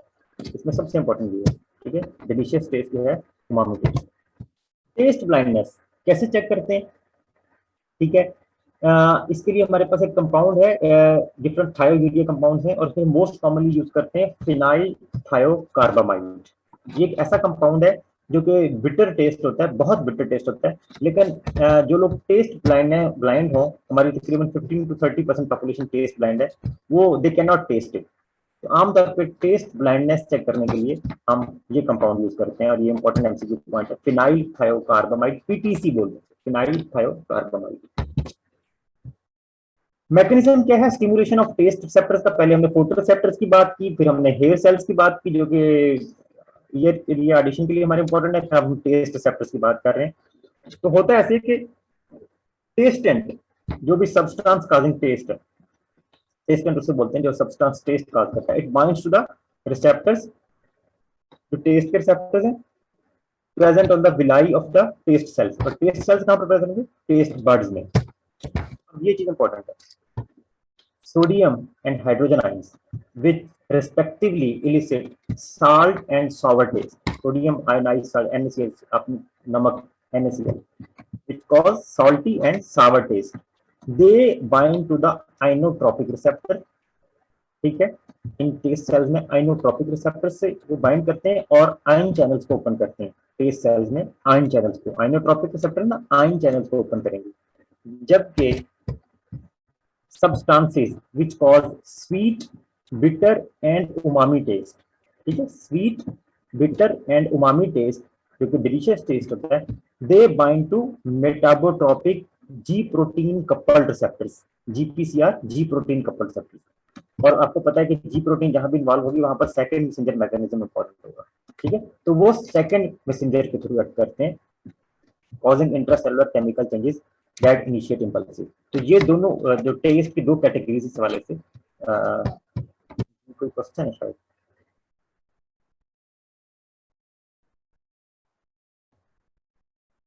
हाँ जी, chili is causing pain sensation, जी वो इसलिए कि वो उसके साथ पेन रिसेप्टर्स को भी स्टिमुलेट कर देती है, ठीक है। अच्छा, तो ये दो क्लासेस हो गई, ठीक है हमारे उसकी। एक हमारे पास ये आ गया साल्टी एंड सॉवर टेस्ट, ठीक है, जो आइनोट्रोपिक रिसेप्टर के थ्रू एक्ट करता है, और दूसरा हमारे पास आ गया sweet, bitter and umami taste, जो कि मेटाबोट्रोपिक रिसेप्टर के थ्रू एक्ट करता है। अच्छा, दो भी हो गया, आपकी स्टिमुलेशन हो गई टेस्ट सेल्स की, ठीक है, टेस्ट सेल्स की स्टिमुलेशन हो गई, चाहे आयन चैनल्स ओपन हुए थे या सेकंड मैसेंजर मैकेनिज्म हुआ था। तो टेस्टेंट ने आपका बेसिकली आपके रिसेप्टर्स को, टेस्ट रिसेप्टर को स्टिमुलेट किया, वहां से टेस्ट सेल से first order nerve fibres arise करेंगे। So first order nerve fibres will arise from the taste receptors and they will pass to the Mashuro-Maroof nucleus, nucleus of Tractus solitarius in the brainstem, वहां पर वो पास करेंगे। Important चीज ये है कि interior 2/3 of the tongue, ठीक है, यहां से जो इंपल्सेस जाएंगी वो फेशियल की ब्रांच है, पहले लिंगुअल नर्व, उसके बाद क्वाड्रेंट नेकल इसके थ्रू जाएंगी, आपको पता ही होगा। बैक ऑफ द टंग से जाती हैं इंपल्सेस नाइन्थ नर्व के थ्रू, ग्लॉसोफेरेंजियल के थ्रू, और बिल्कुल जो posterior part of the tongue है और फेरेंजियल रीजन, वहां से जो इंपल्सेस जाती हैं वो वेगस नर्व या 10th नर्व के लॉन्ग जाती हैं। इसके हवाले से आमतौर पर एमसीक्यू बनता है, फिजियोलॉजी में भी नॉट होंगी। तो anterior 2/3 facial nerve, quadrant temporary branch of the facial nerve, back of the tongue 9th, और बिल्कुल जब तक throat of pharynx Tractus solitarius, ठीक है, this Tractus solitarius nucleus, this send second order neurons to the ventral posteromedial nucleus of the thalamus। हमने शुरू में बात की थी ना कि जब हेड एंड नेक से जो इंपल्सेस आती हैं वो मेन न्यूक्लियस वेंट्रल पोस्टरोलेटरल वीपीएल, वहां से नहीं जाती, उसमें नहीं जाती, वो वीपीएम में जाती हैं। तो उसी जो फैक्ट की अब समझने एक तरह से दोबारा हमने बात कर ली है, सेकंड ऑर्डर न्यूरॉन्स जो है वहां पर जाएंगे वीपीएम न्यूक्लियस ऑफ थैलेमस में, और वहां से थर्ड ऑर्डर न्यूरॉन्स अराइज करके वो टेस्ट एरिया में जाएंगे, ठीक है, जो आपका ये टेस्ट एरिया है, gustatory area, anterior insular frontal operculum, अजीब सा नाम है इसका, ठीक है, वहां पर ये टेस्ट इंपल्सेस चली जाएंगी। उसी तरह असेंडिंग पाथवे तो 3 न्यूरॉन उसमें इन्वॉल्व होंगे, फर्स्ट ऑर्डर, सेकंड ऑर्डर और थर्ड ऑर्डर। लास्ट हम सेंस ऑफ ऑल्फैक्शन है, तो इसको थोड़ा सा ओवरव्यू ले लेते हैं। तो इसका ओवरव्यू ऐसे है कि इसमें हमारे ऑल्फैक्टरी सेल्स इंपॉर्टेंट हैं, जो कि ऑल्फैक्टरी एपिथेलियम में होते हैं, ठीक है, ऑल्फैक्टरी सेल्स जो कि ऑल्फैक्टरी एपिथेलियम में होते हैं। ऑल्फैक्टरी एपिथेलियम हमारी नोज में है, इसमें बाइपोलर सेल होते हैं, ठीक है, ऑल्फैक्टरी सेल्स जो कि बाइपोलर सेल होते हैं। इनका मैकेनिज्म ऑफ स्टिमुलेशन क्या है? सबसे पहले तो याद रखें, किसी भी सब्सटेंस को स्मेल करने के लिए, ठीक है, ओडोरेंट होने के लिए, for a substance to be smelled it must possess 3 properties. ये बहुत इंपॉर्टेंट एमसीक्यू पॉइंट है। It must be volatile, it must be partly water soluble, it must be partly liquid soluble, ठीक है, तीनों इसमें प्रॉपर्टीज होनी। ये वोलेटाइल होना चाहिए, पार्टली वाटर सॉल्युबल होना चाहिए और पार्टली लिक्विड सॉल्युबल होना चाहिए, फिर ये सब्सटेंस जो है इसको स्मेल किया जा सकता है। तो ओडोरेंट जो है, जो स्मेल कॉजिंग सब्सटेंस है, upon coming in contact with the olfactory membrane it diffuses through the mucus, ठीक है, नेजल म्यूकस से पास करेगा, विच कवर द सीलिया, उसके ऊपर सीलिया होते हैं, and then it binds with the G protein coupled receptor in the membrane of each cilium, ठीक है, जी प्रोटीन कपल्ड रिसेप्टर से बाइंड करेगा। उसके बाद क्या होगा, वहां पर जहां भी जी प्रोटीन कपल्ड रिसेप्टर आएगा वहां पर सेकंड मैसेंजर आ जाएगा। This causes activation of cyclic MP, second messenger pathway, ठीक है। अब cyclic MP it opens the sodium channel which causes sodium influx. तो अगेन यहां पर भी सोडियम का रोल आ गया। सारे हमने सेंसेशन देख ली कि कहां पर कौन कौन सा आएंगे, तो यहाँ ऑल्फैक्शन में आपका सोडियम इन्फ्लक्स होगा, ठीक है। ऑल्फैक्टरी सेल की मेम्ब्रेन पोटेंशियल, ऑल्फैक्टरी सेल है, दोबारा मैं रिपीट कर दूं कि एक बाइपोलर सेल है। दिस चेंजेस फ्रॉम -55 मिलीवोल्ट, जो कि उसका रेस्टिंग मेम्ब्रेन पोटेंशियल था, -55 मिलीवोल्ट, वहां से ये सोडियम के इन्फ्लक्स से लेस नेगेटिव हो जाएगी, या यहाँ पर आप कह सकते हैं कि डीपोलराइजेशन हो जाएगी और उसका पोटेंशियल -30 पे चला जाएगा। उससे क्या होगा, एक्शन पोटेंशियल जनरेट होगी, and action potential will pass through the olfactory nerve at a rate of about 20 to 30 impulses per second, ठीक है। तो यहाँ भी अगेन सोडियम की इन्वॉल्वमेंट है, ओडोरेंट कहने से आपका सोडियम का इन्फ्लक्स होता है और एक्शन पोटेंशियल पास करती है। ऑल्फैक्टरी पाथवे इज इंपॉर्टेंट, ठीक है। Axons of the olfactory cells, olfactory cells जो कि बाइपोलर सेल्स थे, उनके एक्सॉन्स क्रेनियल नर्व 1 बनाते हैं, ठीक है, जो आपके बाइपोलर सेल्स थे, ऑल्फैक्टरी सेल्स थे, ऑल्फैक्टरी एपिथेलियम में, उनके एक्सॉन से क्रेनियल नर्व 1 बनती है। They pass through bone, bone कौन सी है, cribriform plate of the ethmoid bone, upward pass करते हैं to enter the olfactory bulb in the cranial cavity. Now these axons end up in the glomeruli, olfactory bulb में, ठीक है। और it is said that probably each glomerulus this responds to a different odor। किन चीजों की बात मैं कर रहा हूँ, ये बेसिकली है सारी, ये है आपके लिए बेसिकली olfactory epithelium, उसमें ये olfactory cells हैं, बाइपोलर सेल्स आपको नजर आ रहे हैं कलरफुल से, ठीक है। ये सारे बाइपोलर सेल्स हैं, ये इनके सीलिया हैं जो म्यूकस में प्रोट्रूड कर रहे हैं। बेसिकली जब यहाँ से टेस्ट ओडोरेंट आता है, स्मेल कॉजिंग सब्सटेंस नोज से आता है, तो वो इन सीलिया के साथ बाइंड करता है, ठीक है। जी प्रोटीन कपल्ड मैकेनिज्म है, सेकंड मैसेंजर है, सोडियम चैनल्स ओपन हुए, सोडियम का इन्फ्लक्स हुआ, एक्शन पोटेंशियल आई, तो ठीक है। इनके जो एक्सॉन्स हैं वो क्रेनियल नर्व 1 बना रहे हैं, ठीक है, जबकि फर्स्ट क्रेनियल नर्व है olfactory नर्व, ठीक है। शॉर्टेस्ट डिस्टेंस है इस जगह पर ब्रेन में और एक्सटर्नल एनवायरनमेंट में, तो ये क्रीब्रिफॉर्म प्लेट ऑफ एथमाइड बोन वहां से पास करते हैं और एज अ क्रेनियल नर्व 1, और ये olfactory बल्ब है। यहाँ पर ये डिफरेंट ग्लोमेरुलाई में एंड हो जाते हैं, ठीक है। ग्लोमेरुलस, ये डिफरेंट ग्लोमेरुलाई आपको जो नजर आ रहे हैं ना, इनके बारे में ये हाइपोथेसिस है कि हर ये ग्लोमेरुलस, इसलिए डिफरेंट कलर्स दिए मैंने, कि हर ग्लोमेरुलस डिफरेंट ऑडोर को ये करता है, एड्रेस करता है। ईच olfactory bulb, ये जो olfactory bulb है सारा, it has several thousand glomeruli, और हर ग्लोमेरुलस में each glomerulus receives about 25,000 axons from olfactory cell। एक अगर इस ग्लोमेरुलस की बात करें इस वाले की, तो it will receive about 25,000 axons from olfactory cells। अच्छा, यहाँ पर चले गए olfactory cells के एक्सॉन्स ग्लोमेरुलस में। अब इन्होंने क्या किया, वहां पर ये कनेक्शन बनाते हैं बेसिकली माइट्रल सेल्स के साथ और टफ्टेड सेल्स के साथ, ठीक है। वहां पर उनके साथ ही कनेक्शन बनाते हैं, साइनेप्स बनाते हैं, जो एक्सॉन्स थे olfactory cells के, axons of olfactory cells, they make synapses with the mitral cells and tufted cells, और उनके जो एक्सॉन है, axons of mitral cells and tufted cells, ठीक है, axons of mitral cells and tufted cells, they form the olfactory tract which passes to the higher levels in the CNS, ठीक है। उनसे olfactory tract बन जाता है और वो हायर लेवल्स पे चला जाता है। और जल्दी से ये बस इसको कंप्लीट कर लेते हैं। 3 एरियाज इंपॉर्टेंट है olfaction के लिए, ठीक है। एक मीडियल olfactory एरिया, दूसरा लैटरल olfactory एरिया, और तीसरा है न्यूअर एरिया। इन तीनों के जल्दी से मैं आपको फंक्शंस बता देता हूँ जो कि एमसीक्यू के हवाले से इंपॉर्टेंट है।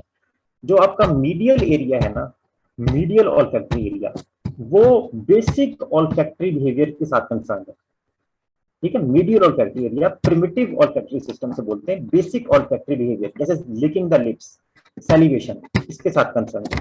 जो आपका lateral olfactory area, it is concern with liking और डिसलाइकिंग फूड। हम कहते हैं ना किसी फूड से एवर्शन हो गई, नाउजिया, उसके बाद आ गया वॉमिटिंग, तो ये बेसिकली लैटरल olfactory एरिया का काम है, लाइकिंग और डिसलाइकिंग फूड। और हमारा जो परसेप्शन ऑफ ओडोर, ओडोर कैसी थी, अच्छी थी, प्लेजेंट थी, या पेपरमिंटी थी, फ्लोरल थी, कंफोरेशियस कैसी थी, वो बेसिकली जो एनालिसिस है ना, conscious analysis of the odour, वो बेसिकली उसके फाइबर्स आपके थैलेमस से पास करते हुए जाते हैं, और ये न्यूअर पाथवे का काम है। तो इस तरह से 3 आपके olfactory एरियाज आ गए। एक मीडियल, जिसका काम बेसिक olfactory बिहेवियर था, licking the lips and salivation, lateral olfactory area, liking or disliking certain foods or aversion to foods, and newer pathway which is concerned with the conscious analysis। सबसे highest function यहाँ पर होता है conscious analysis of the odor। I thank you all the participants for bearing me, for listening me for this whole course। और इसके साथ ही अगर again मैं रिपीट करता हूँ, कोई क्वेश्चन है तो आप मुझे ईमेल कर सकते हैं dr.usman.sims, ठीक है, @gmail.com। And thank you very much. Over to the CPSP. Thank you so much, sir.